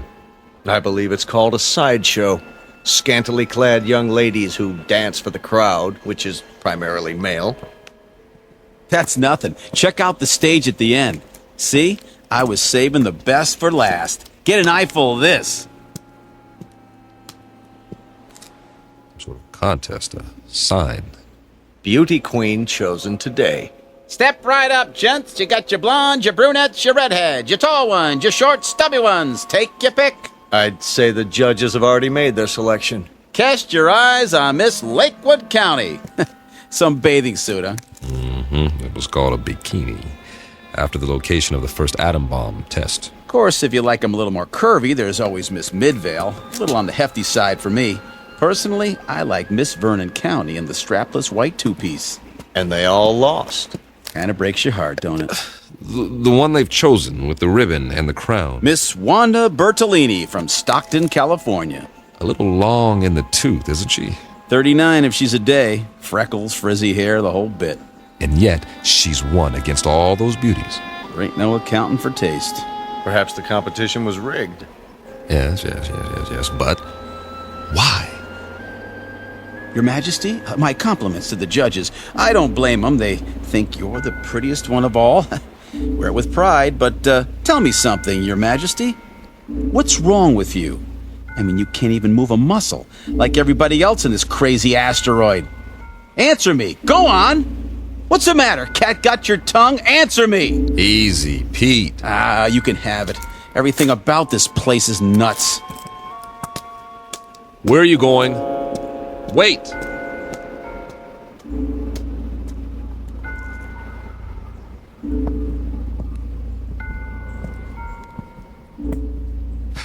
Now, Pete, don't let it get to you. None of us knows what's going on. But until we figure it out... I'm sorry, all right? But you know how long we've been on that ship? You know, we sit down and what do we find? We all feel the same way. Sure we do. But it's like somebody's trying to trick us into something or drive us batty. Something that doesn't even think like us. But it's got our number. Oh, yeah. Let me tell you. You've got to pull yourself together. I'm pulling, all right? But if we just had some idea, some clue about what the deal is here in this crummy place. How are you fixed for ideas, Carl? I don't really have a theory yet. Of course, it's highly improbable, but... So is the fact that we're here. Come on. Any theory is better than none. Well, I've begun to think that all of this, it just might be some sort of museum. Come again, Professor? We're millions of miles from Earth. It's possible that the inhabitants of this planet, whoever they are or were, developed a very advanced technology. Let's say they had a super powerful scanning device based on some new principle. Over the years, they observed Earth and decided to build replicas of what they observed.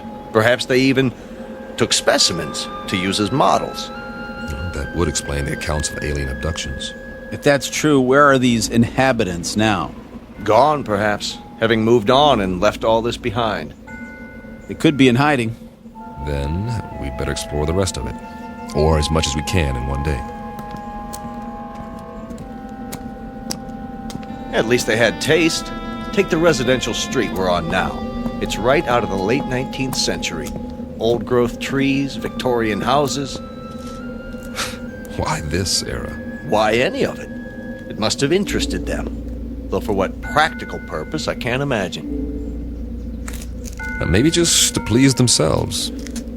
This is the way it was on Earth a few centuries ago. I've seen pictures, the streets, the houses, everything laid out so peacefully. You guys like it here? I would, if I knew it was real.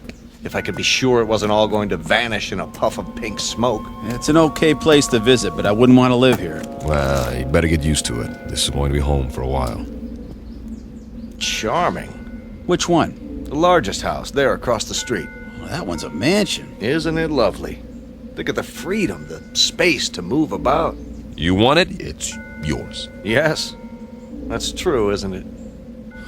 Why not? I don't think anyone will mind, least of all the old fella in the chair on the porch. Another stiff. It's actually quite realistic, the way they've got him sitting there reading the paper. What's the date on the front page? Hey there, old-timer. You don't care if we look around, do you? Check out the inside. Not at all, gentlemen. You are most welcome.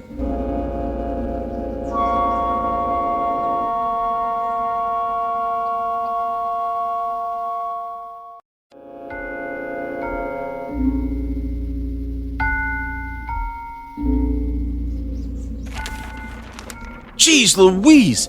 He talks! Forgive us, sir. You all look as though you've seen a ghost. We assumed that you were like the others. Oh, no. I'm Captain Weber. The name is Wickwire. Jeremy Wickwire. Ah, our pleasure. Peter Kirby, my navigator. Hi. Carl Myers. How do you do? Can't believe you're real. Isn't everybody? We used to think so. Not around here. Oh, the others are nothing to be afraid of. Really, they're not. We have so many questions. I don't know where to start. We can talk inside. Some tea, perhaps. Please, gentlemen, won't you come in?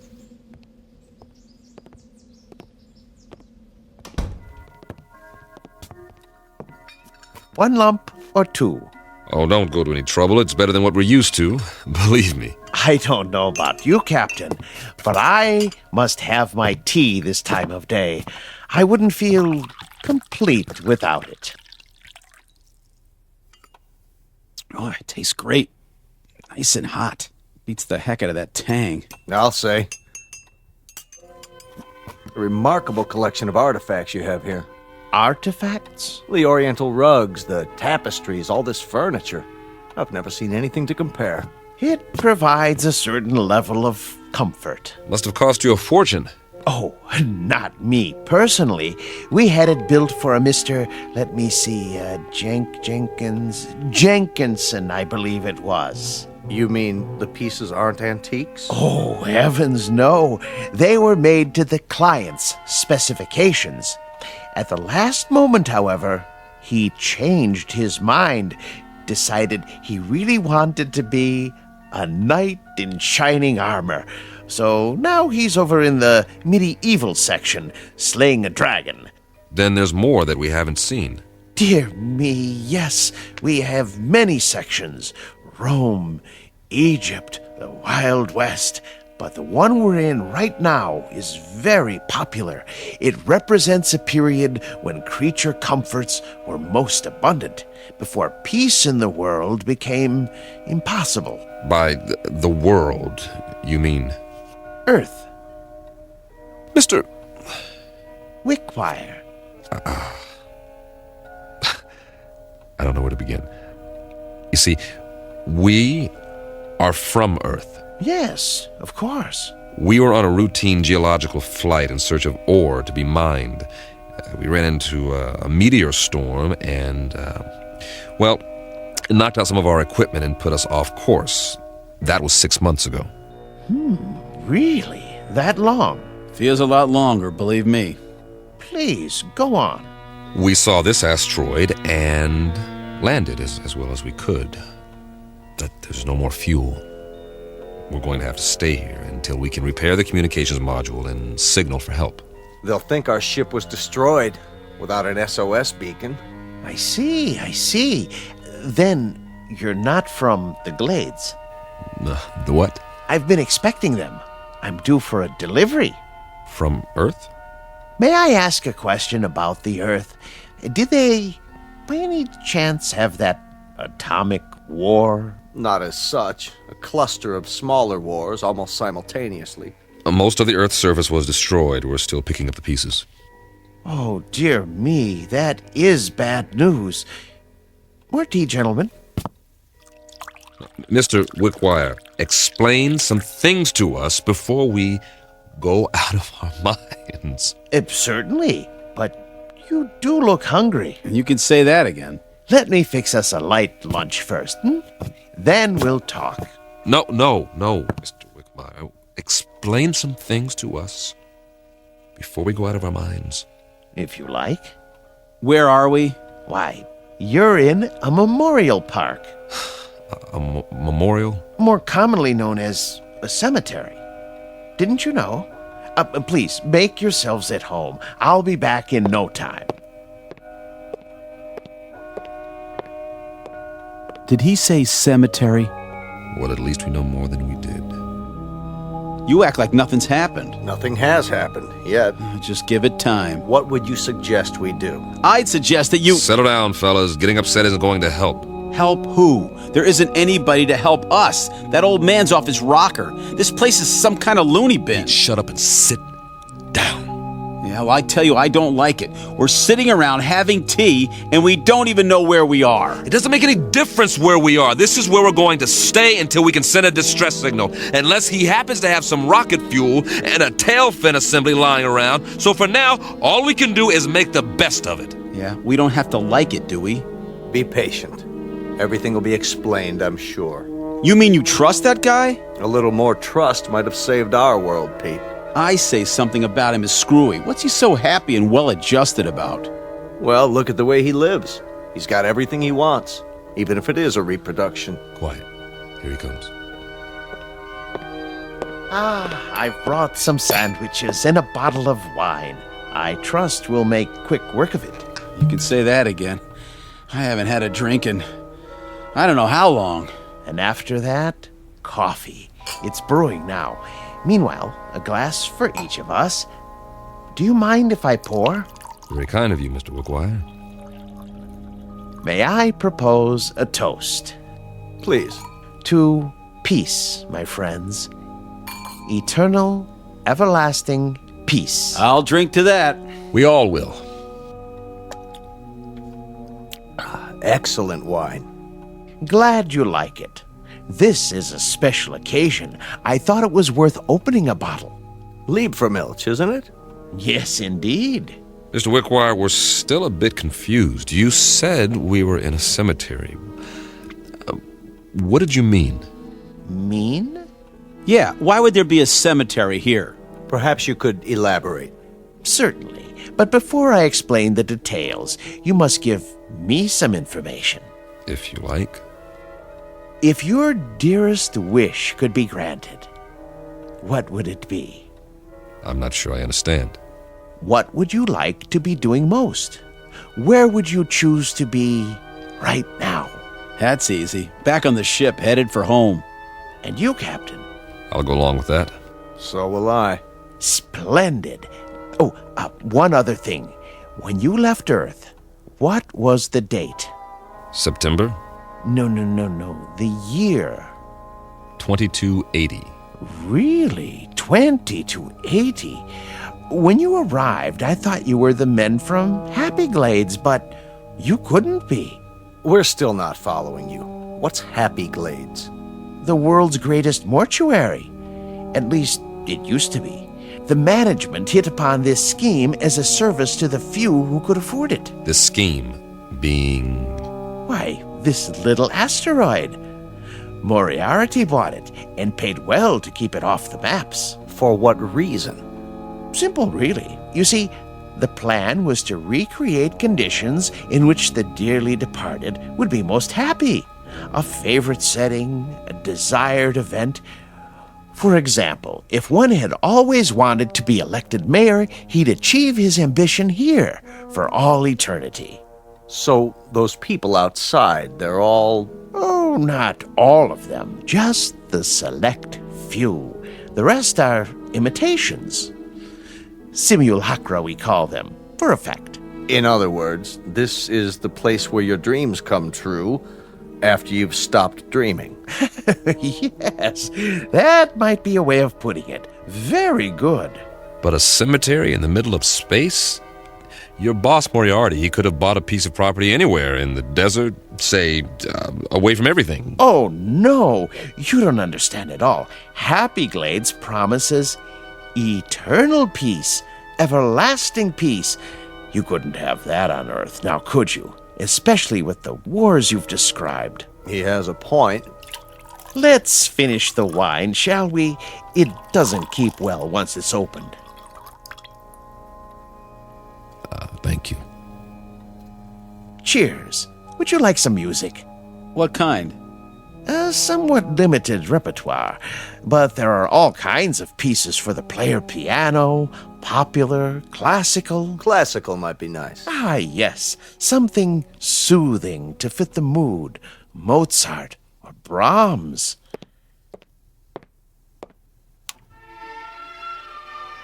A good choice. I thought so. Drink up, gentlemen, before I bring the coffee. Unless you'd like something more to eat. I have some tea cakes in the kitchen. What about you?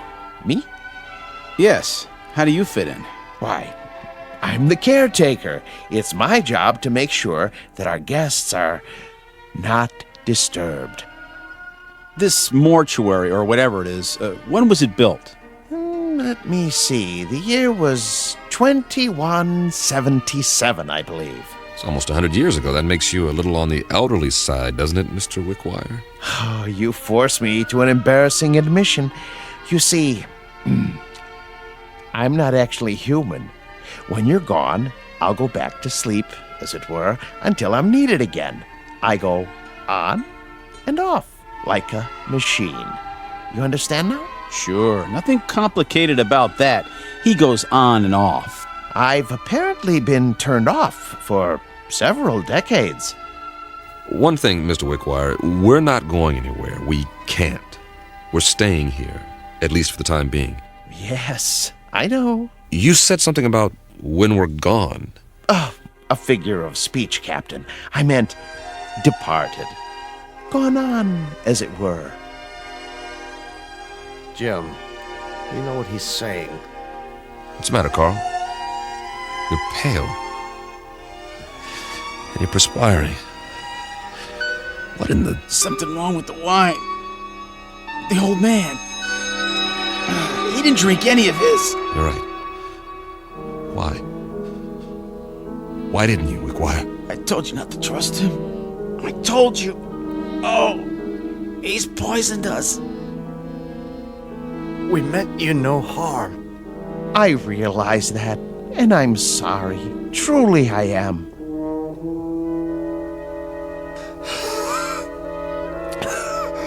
Give us the antidote. Give us the antidote. There is no antidote, Captain. Even now, the eternifying fluid is coursing through your veins. It won't be painful, I assure you. Oh, please. You've got to stop it. Oh, my dear friends, can't you understand? I have no control in these matters. I'm only a machine. But why? Why us? Because you're here and you're men. And while there are men, there can be no peace. Surely you've seen ample evidence of that on Earth. What are you going to do with us? There are several possibilities, but as you said, your preference is to be on your ship. So be it. I'll move you there and arrange you in your natural habitat. And every day for a while I'll come by and check on the display, your poses, the instruments and other details, and I'll touch them up if need be with a feather duster so that the scene is absolutely perfect before I retire to this house and turn myself off until the next ship arrives. I trust it will be a dream come true for you. It will. Won't it? For the love of God, McGuire. For the love of God. You'll excuse me now, but I must make ready. Oh, and gentlemen, I do most sincerely wish that you rest in peace. Captain. Goodbye, Captain. Easy, Carl. Easy, Carl. Don't fight it. It'll only work faster. Bill, I'm scared. Try not to be beat. I'll be with you. Be back on the ship soon. For all eternity. See you over there.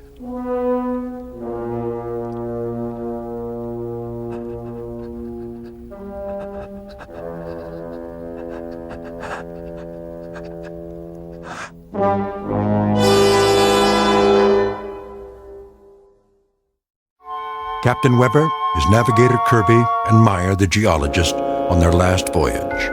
And now, at their journey's end. All agreed what they wanted most was to be aboard their ship, ready to head home. Now they will have that wish forever. Unfortunately, it's a wish that can only come true in the Twilight Zone.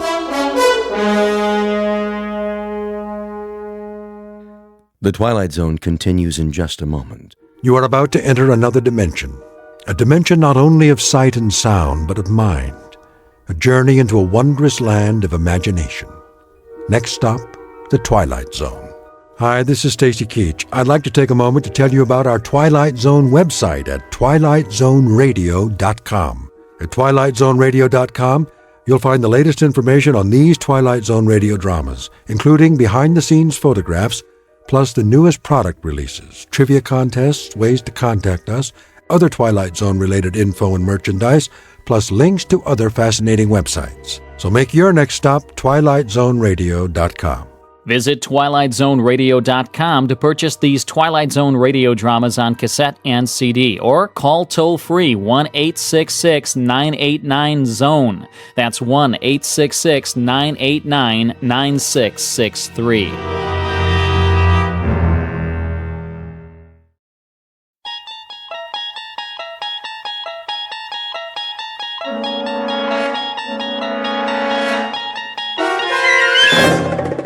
You're traveling through another dimension.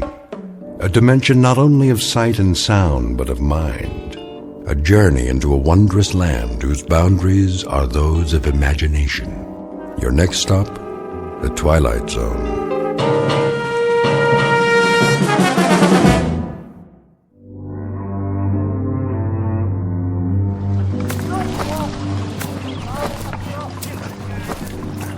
Sergeant? Yes, soldier? Can I ask you something? Go ahead, son. If it's whiskey you want, I don't have none. Not for days now. It's long gone. No, that's not it, sir. Oh, I thought maybe you wanted something for the pain. Your arm. You'd best change that bandage. I don't have anything, Sergeant, except my uniform, and there ain't much of that left. Here, take my kerchief. Oh, no, I can't. Sure you can. Come on now. Get that sling off. Make yourself a new dressing. You need it in the heat. Thank you kindly, sir. Go ahead and sit. If you like. Oh, no, I don't want to do that. I gotta keep moving. Why? There's no hurry. Not anymore. Well, if you can walk on that crutch, I figure I can as much on these 2 feet. Besides, I got a long way to go. How far, soldier? Alabama. I made it to be 600 miles. My folks will be waiting. Stop now, I might not get there at all. Now you'll get there all right. We all will, one way or the other. Because we have to. No place else to go. Yes, sir. Going home. That's what I wanted to ask. You know the date today? I'm sorry, son. I lost track. I don't know, still April or thereabouts. Hey, Willie. That you? You know that boy? Sure I do. Sounds like Willie from Birmingham. We was together at Appomattox. You go on ahead. I gotta take it slow for a while. Much obliged. See you tonight, sir, when we make camp. Luck to you, son. God be with you.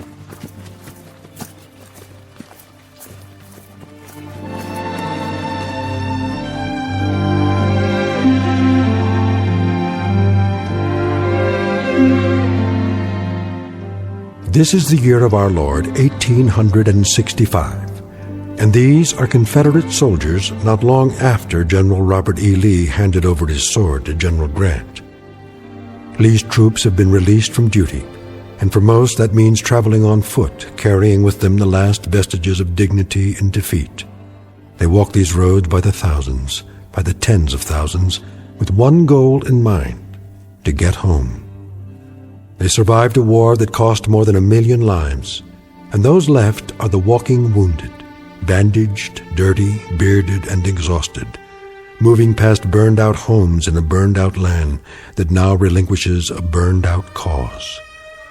But in a moment, the dusty road that began at Fort Sumter, South Carolina, and ended at Appomattox, littered with the residue of broken battles and shattered dreams, will terminate in a strange province that knows neither north nor south, a place we call the Twilight Zone.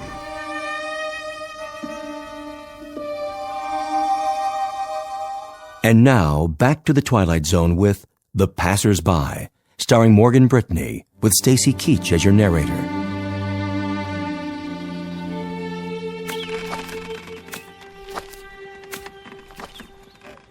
Miss? Yes? I was wondering, Come closer to the porch so I can see you. mind if I take some of your water, miss? The canteen's run dry. Please. The well's just there. Have all you like. Thank you kindly.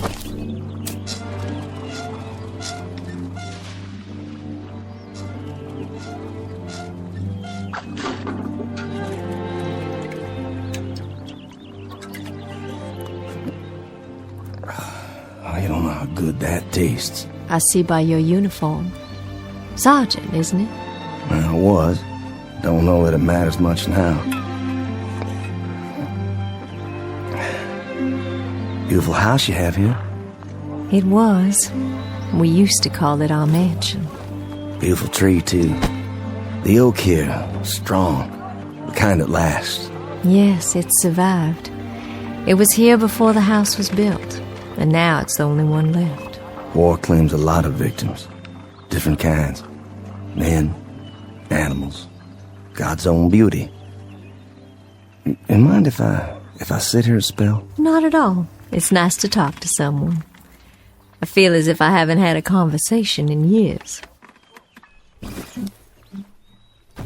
What if I strum my guitar a bit? You have a guitar?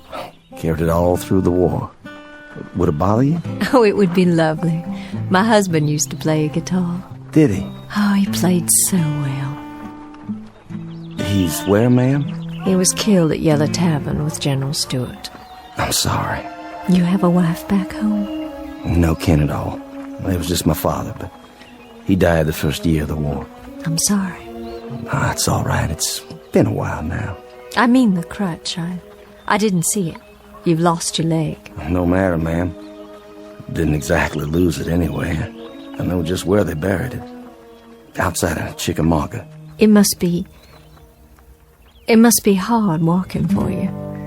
Do you have a long way to go? Why, I guess I do.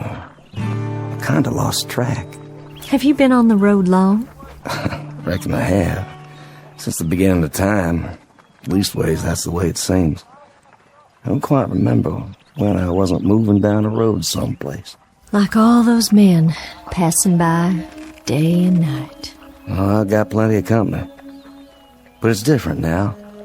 There isn't anything in the world sadder than a defeated army crawling home. And how different it was when they marched off.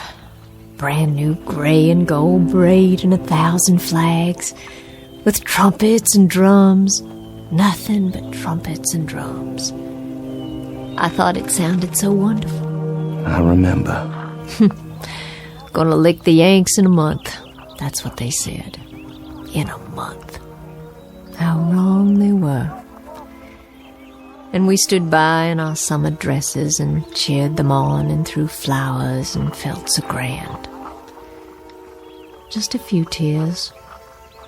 Not many. Because we were so sure they'd all be coming back just as they left. And how wrong we were.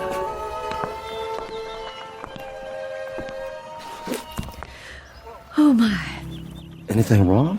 I'm feeling a little dizzy. Ma'am, please sit down. I don't think you're well. It's the fever. But I'm on the mend now. It just left me weak, that's all. Just a little weak. And still they come. Morning and night, night and morning. The young ones and the old ones. And oh, how tired they look. How worn. Are there hundreds of them or thousands of them? More than that. And wouldn't you think that with so many, my Judd? Ma'am? Sergeant, do me a favor. Play your guitar real loud. I mean real loud. Drown me out. I'm so sick to death of hearing my own crying and the sound of footsteps on the road. Please play it loud so I can hear music.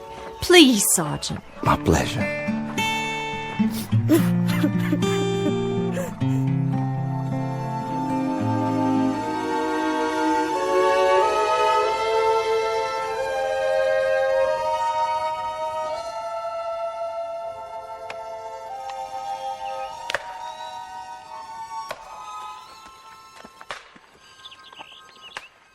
Charlie? Charlie Constable, is that you?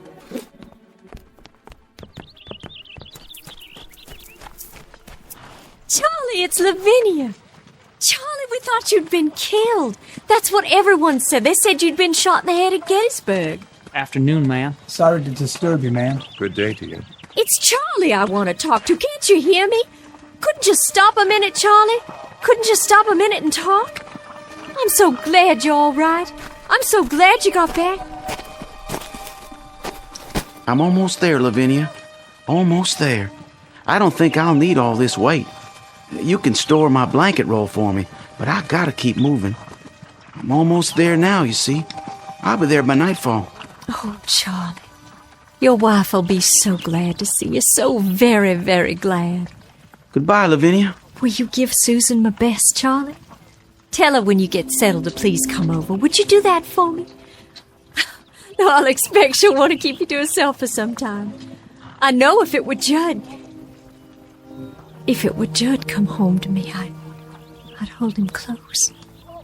So close, Charlie. And I'd not let him leave again. I'm sure, Lavinia.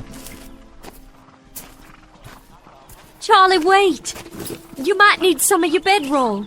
The Yanks took most of the blankets. Susan might have use for yours. Well, I'll keep it for you then. Do you hear me? I'll keep it here for you. That was Charlie Constable. Was it? They said he'd been killed at Gettysburg, shot through the head, that's what they said. Oh, but thank God they made a mistake. Thank God he's all right and come home again. What's the matter, ma'am? Why are you looking at your hands like that? There's blood. Where? Why, Charlie's cap. It's tied to its bedroll and there's blood on it. There's blood on Charlie's cap.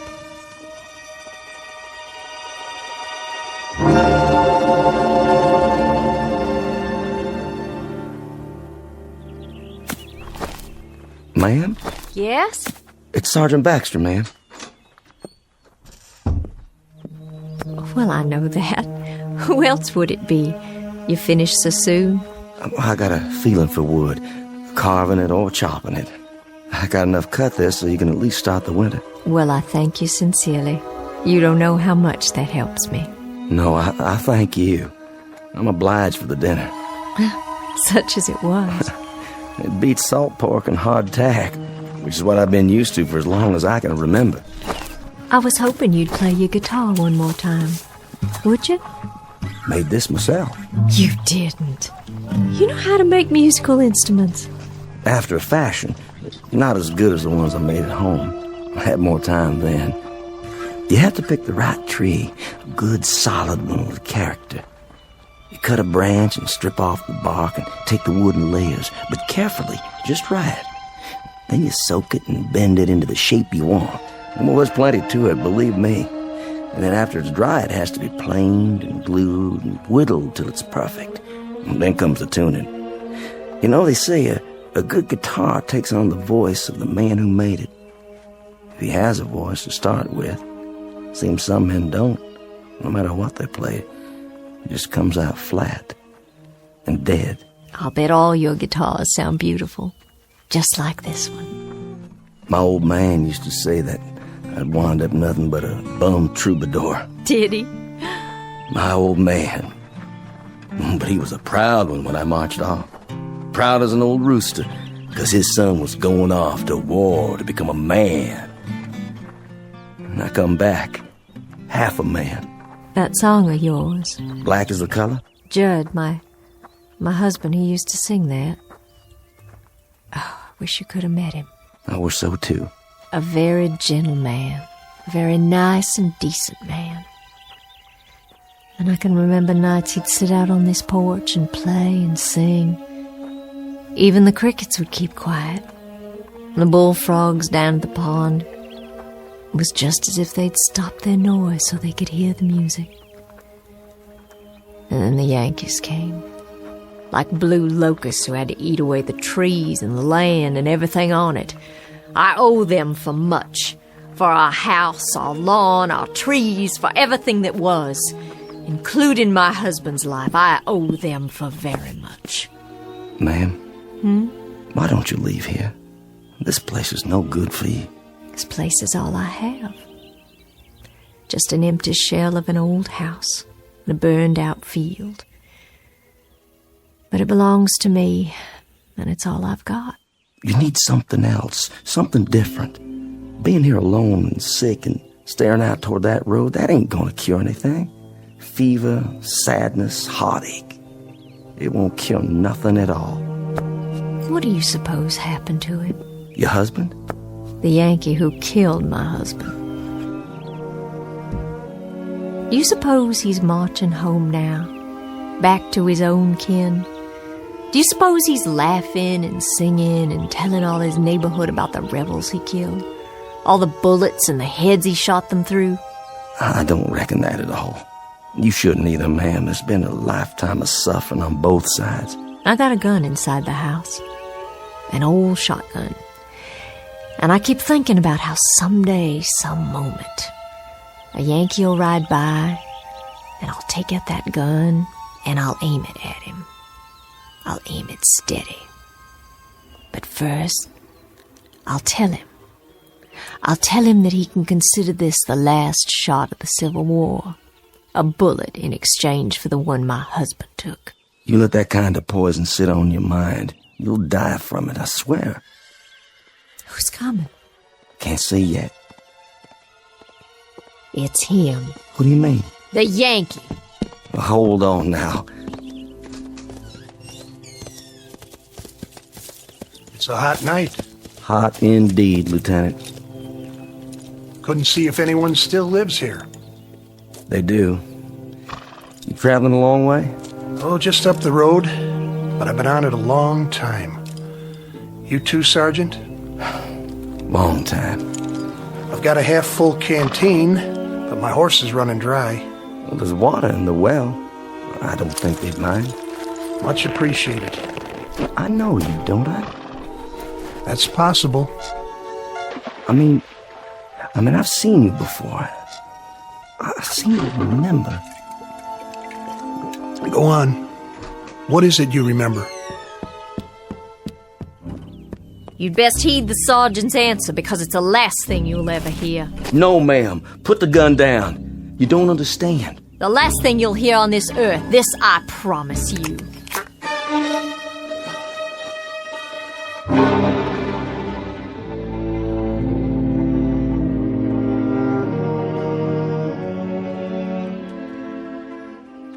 Ma'am, don't shoot him.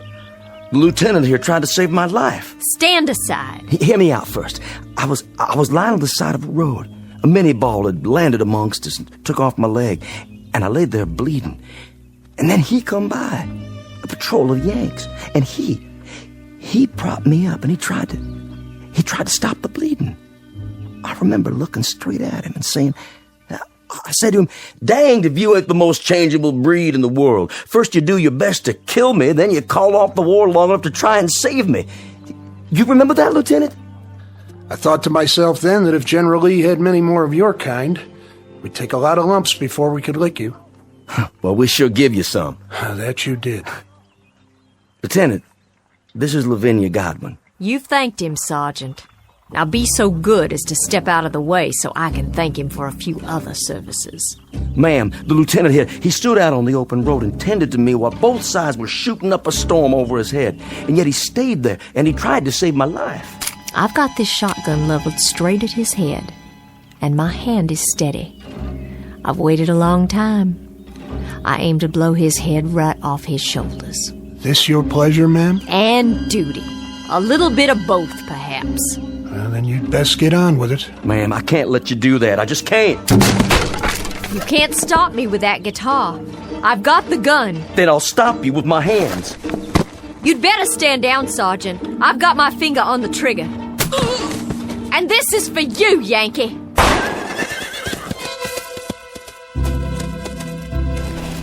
You could thank God for the darkness. That kept you from committing murder. Hasn't there been enough of that already? I didn't miss him.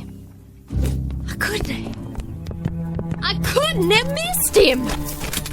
No, ma'am. You couldn't have. But it doesn't make any difference. Not anymore. I remember now. I do remember. They got you that day. They got you in the back while you were kneeling over me. You took a bullet in the back and you fell right over. Yes, I think that's how it happened. I thought you were dead. I remember thinking you were dead. What's going on here? What's going on here? You'll understand. It'll come to you sooner or later. What will? I've got to be moving up the road again. Don't want to ride, do you, Sergeant? She's not the staunchest steed on earth, but she'll carry two. Thank you, but one's enough. As you like. Safe journey, Lieutenant. And to you. I wish you the best, ma'am. I do wish you the best. And this too shall pass. This too shall pass. Wait and see. I'm sorry I hit you, Sergeant. And your guitar, your beautiful guitar, I shouldn't have. I shouldn't have done that. Please, forget it. It's over. Those things he said. What do you suppose he meant? I have an idea, but I think we'll know for sure soon enough. Look. On the ground. What? It's wet. When he climbed on his horse, he was dripping blood.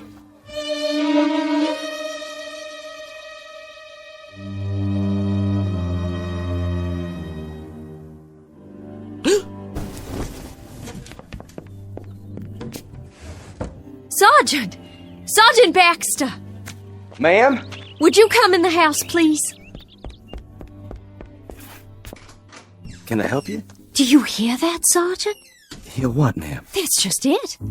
There's no one on the road anymore. They're all gone. Well, they stopped coming during the night.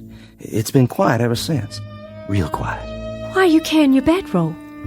And your cap? Are you leaving? Yes, ma'am. I'm leaving. It's time for me. But where will you go? You told me yourself there's no one waiting for you at home. To wherever that road leads. I can tell you where that road leads. Past 50 miles of places like this.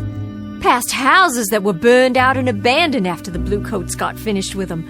Burned out yards and crop fields. Some by Union soldiers, some by us. So there'd be no use. Past a few hundred tired, sick people like me. No worse off than I am. Well, that's what I'm telling you. If you're looking for a change of scenery, Sergeant, you won't find it out there. Along that road. Mrs. Godwin, I was up most of the night. I was up and I was thinking about lots of different things, thinking it through. What did you decide? That lieutenant who came by, and the shotgun, and the blood on the ground. When he rode off, it seemed like a mystery. Yes, it does. And that young friend of yours, Constable. Charlie Constable. Yeah, with the bloody cap. And then before dawn, it came to me. What did? It's kind of hard to explain. Please try. It has to do with that road out there, and the men who are walking on it. What about them? Last night, after you'd gone to bed, I stood by the gate and I watched as they went by. There was Union soldiers, too. Yankees, many of them. Some helping our boys, some of our boys helping them. But all of them moving down the road, just as if... Just as if what? Just as if that road led someplace where they all had to go. You hear me? Had to. So wherever it leads, Mrs. Godwin, that's where I have to go, too. But why? What I discovered last night. You wouldn't believe. I don't understand all of it myself. I understand enough to know that there's a billy club tapping on my good leg, telling me to move on. So I'll take my leave now, ma'am. And I wish you well. I certainly wish you well. Wait while I make you breakfast. No need for that. I'm not hungry anymore. Some tea, then. Something to drink. I'll heat water on the stove with the wood you cut. You have some for yourself, ma'am. I've got something stronger put away. There's a bottle. I know where it is. Not with all the walking I have to do. A hot bath, then, before you go. Surely you'd like to get cleaned up. Thank you, but I'm all right. Sergeant! Why don't you stay on? I need someone around here who can help. I'm just one sick woman alone, and I need someone to help me. I don't think that's a good idea. I'd give you half the place. You could take a wife if you like and live here, and half of it would be yours. There's nothing here that could ever belong to me, ma'am. Nothing at all. Why not? If I say it does. And you know something else? There's nothing here for you either. Nothing but a lot of memories, and there's a prescribed period for mourning. Are you going to wear black for the rest of your days? My memory's a lot longer than yours, Sergeant. My hatreds don't die because somebody signed a slip of paper and turned in their sword. I don't think we need to compete when it comes to memories, Mrs. Godwin. I don't mean that. But as to hatreds, I'll concede that you carry yours for a lot longer than me, so you just stay on here and bide your time between some mourning and some hating. I've got to take a walk up that road, and while I'm doing it, I'm going to forget about all the yesterdays, and I'm going to start thinking about all the tomorrows instead. What do you think is up that road, Sergeant? A future? A new South, perhaps? Another Confederacy born out of the ashes? What do you think you'll find? I don't know, but I think every man has to find his own end of the road. It's whatever he wants for himself, and every woman, too. What's that? Sounds like my guitar. But it can't be. It's broken. There's a soldier in the yard. He doesn't mean you any harm. It's a Confederate soldier. Why, it's Judd. My Judd, he's finally come home after all.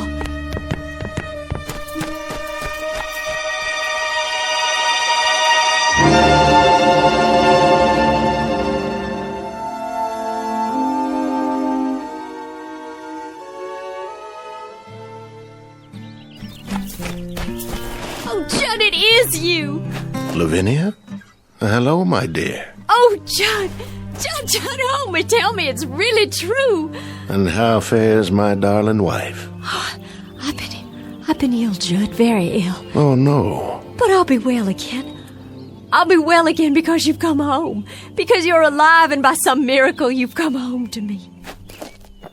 It was home, Lavinia. Look around you. It isn't any longer. It's all the hope we've got, Judd. How do you do, Mr. Godwin? Sergeant? I stopped for some water. The old well. It's still good? I'll be moving on now. The sergeant. He's been telling me there's a pot of gold at the end of that road.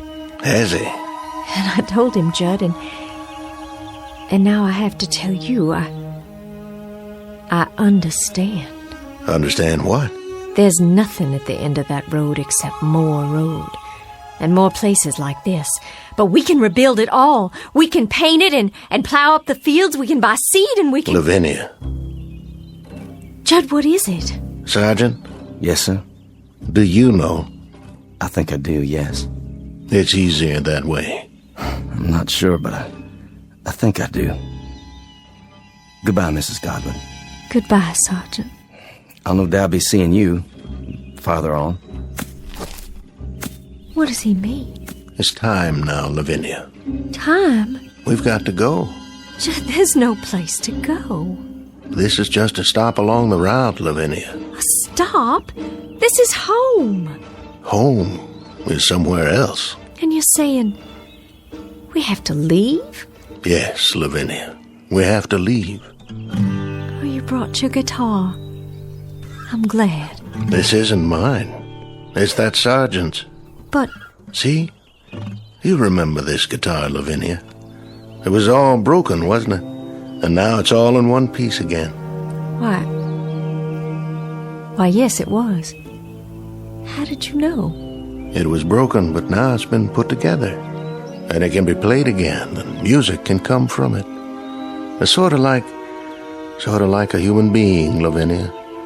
A bullet comes along, or a cannonball, or a fever, and it breaks our bodies and throws them aside, and they're no use to us anymore. But then something else comes. What are you saying? With that comes a second chance. Judd, are we? Yes, dearest. My death came at Yellow Tavern with a bullet.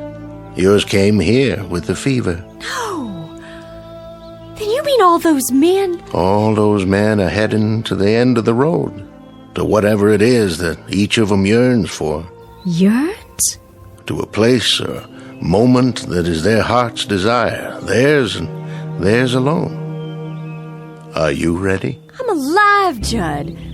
I have to be. I can feel it. I'm alive. And I don't want to leave here. I'm not ready. I don't want to leave here because if I do, that means I'll have given up. There's nothing to give up anymore, Lavinia. There's nothing at all. Yes, there is. There's the house and the field and the crops we planted that we'll plant again. And the trees and the leaves that rustle when there's a breeze all night long. And the livestock to replace. And sometime one day, the child will have, you and me. And he'll grow strong and healthy. And he'll help you tend the fields. And then he'll move on to a life of his own.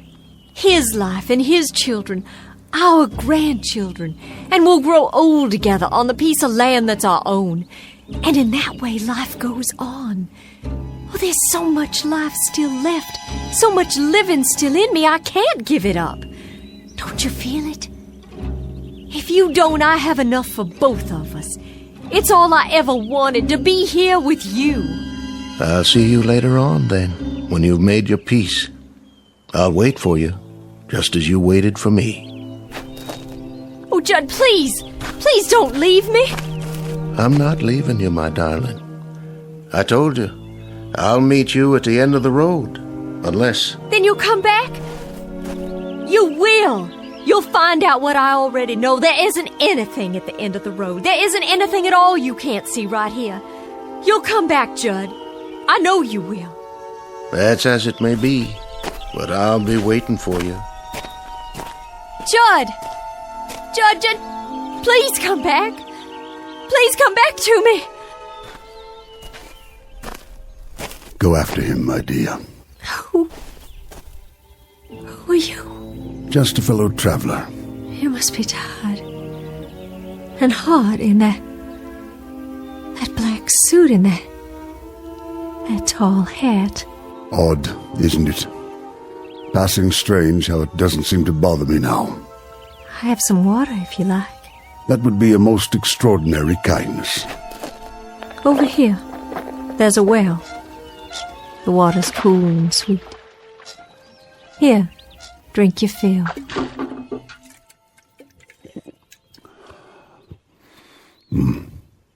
The sweetest I've ever tasted. I know you, don't I, sir? Do you? I'm sure I do. I've seen you, but not in these parts.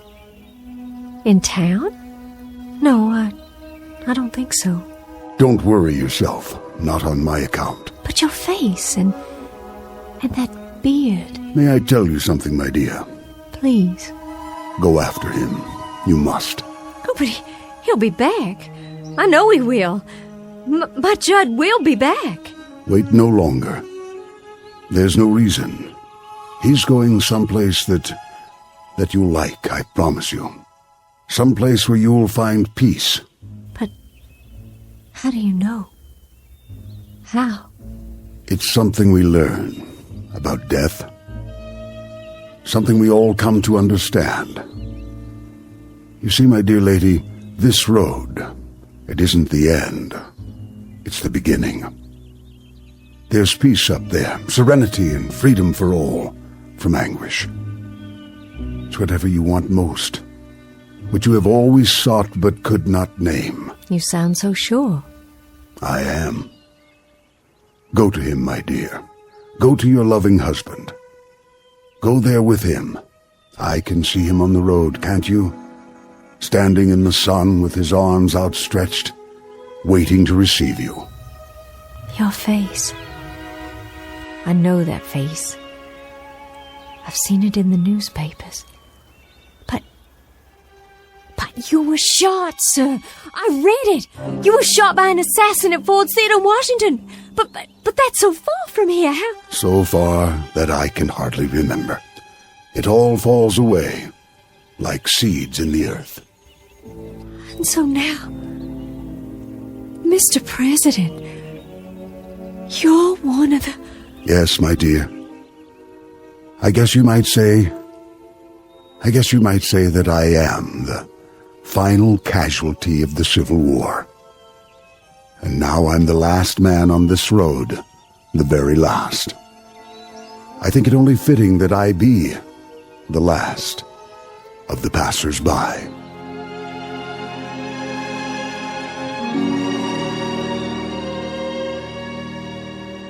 Judd? Is that you? Lavinia. It is. I see you. Wait, Judd, I'm coming. I'm coming now.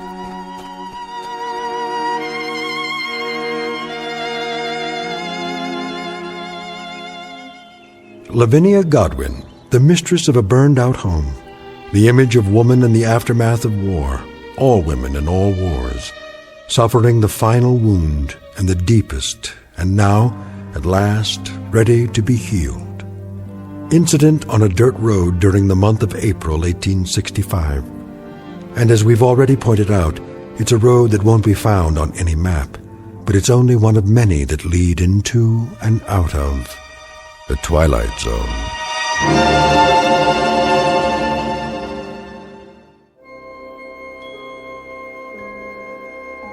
Hi, this is Carl Amari, producer of the Twilight Zone radio dramas. I'd like to take a moment to tell you about our official website at twilightzoneradio.com, where you'll get the latest news and information on these Twilight Zone radio dramas. Plus, at twilightzoneradio.com, you can digitally download 3 free episodes or any of our episodes for only $1.95 each. In this age of ever-changing technology, we've decided to make these episodes instantly available to you by making the Twilight Zone radio dramas a digital download-only series. This means that this series will no longer be offered on CD. The CD collections at our website are now being offered while supplies last at buy one, get one free. So be sure to get your favorites before they're sold out. Be sure to visit us often, and I'll see you in the zone.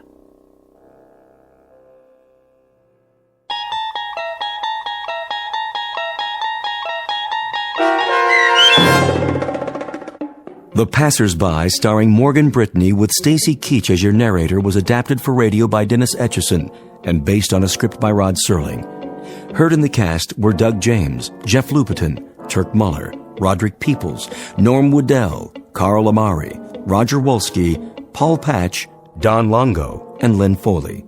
To learn more about the Twilight Zone radio dramas and to obtain audio cassettes and CDs of these programs, visit our website at twilightzoneradio.com.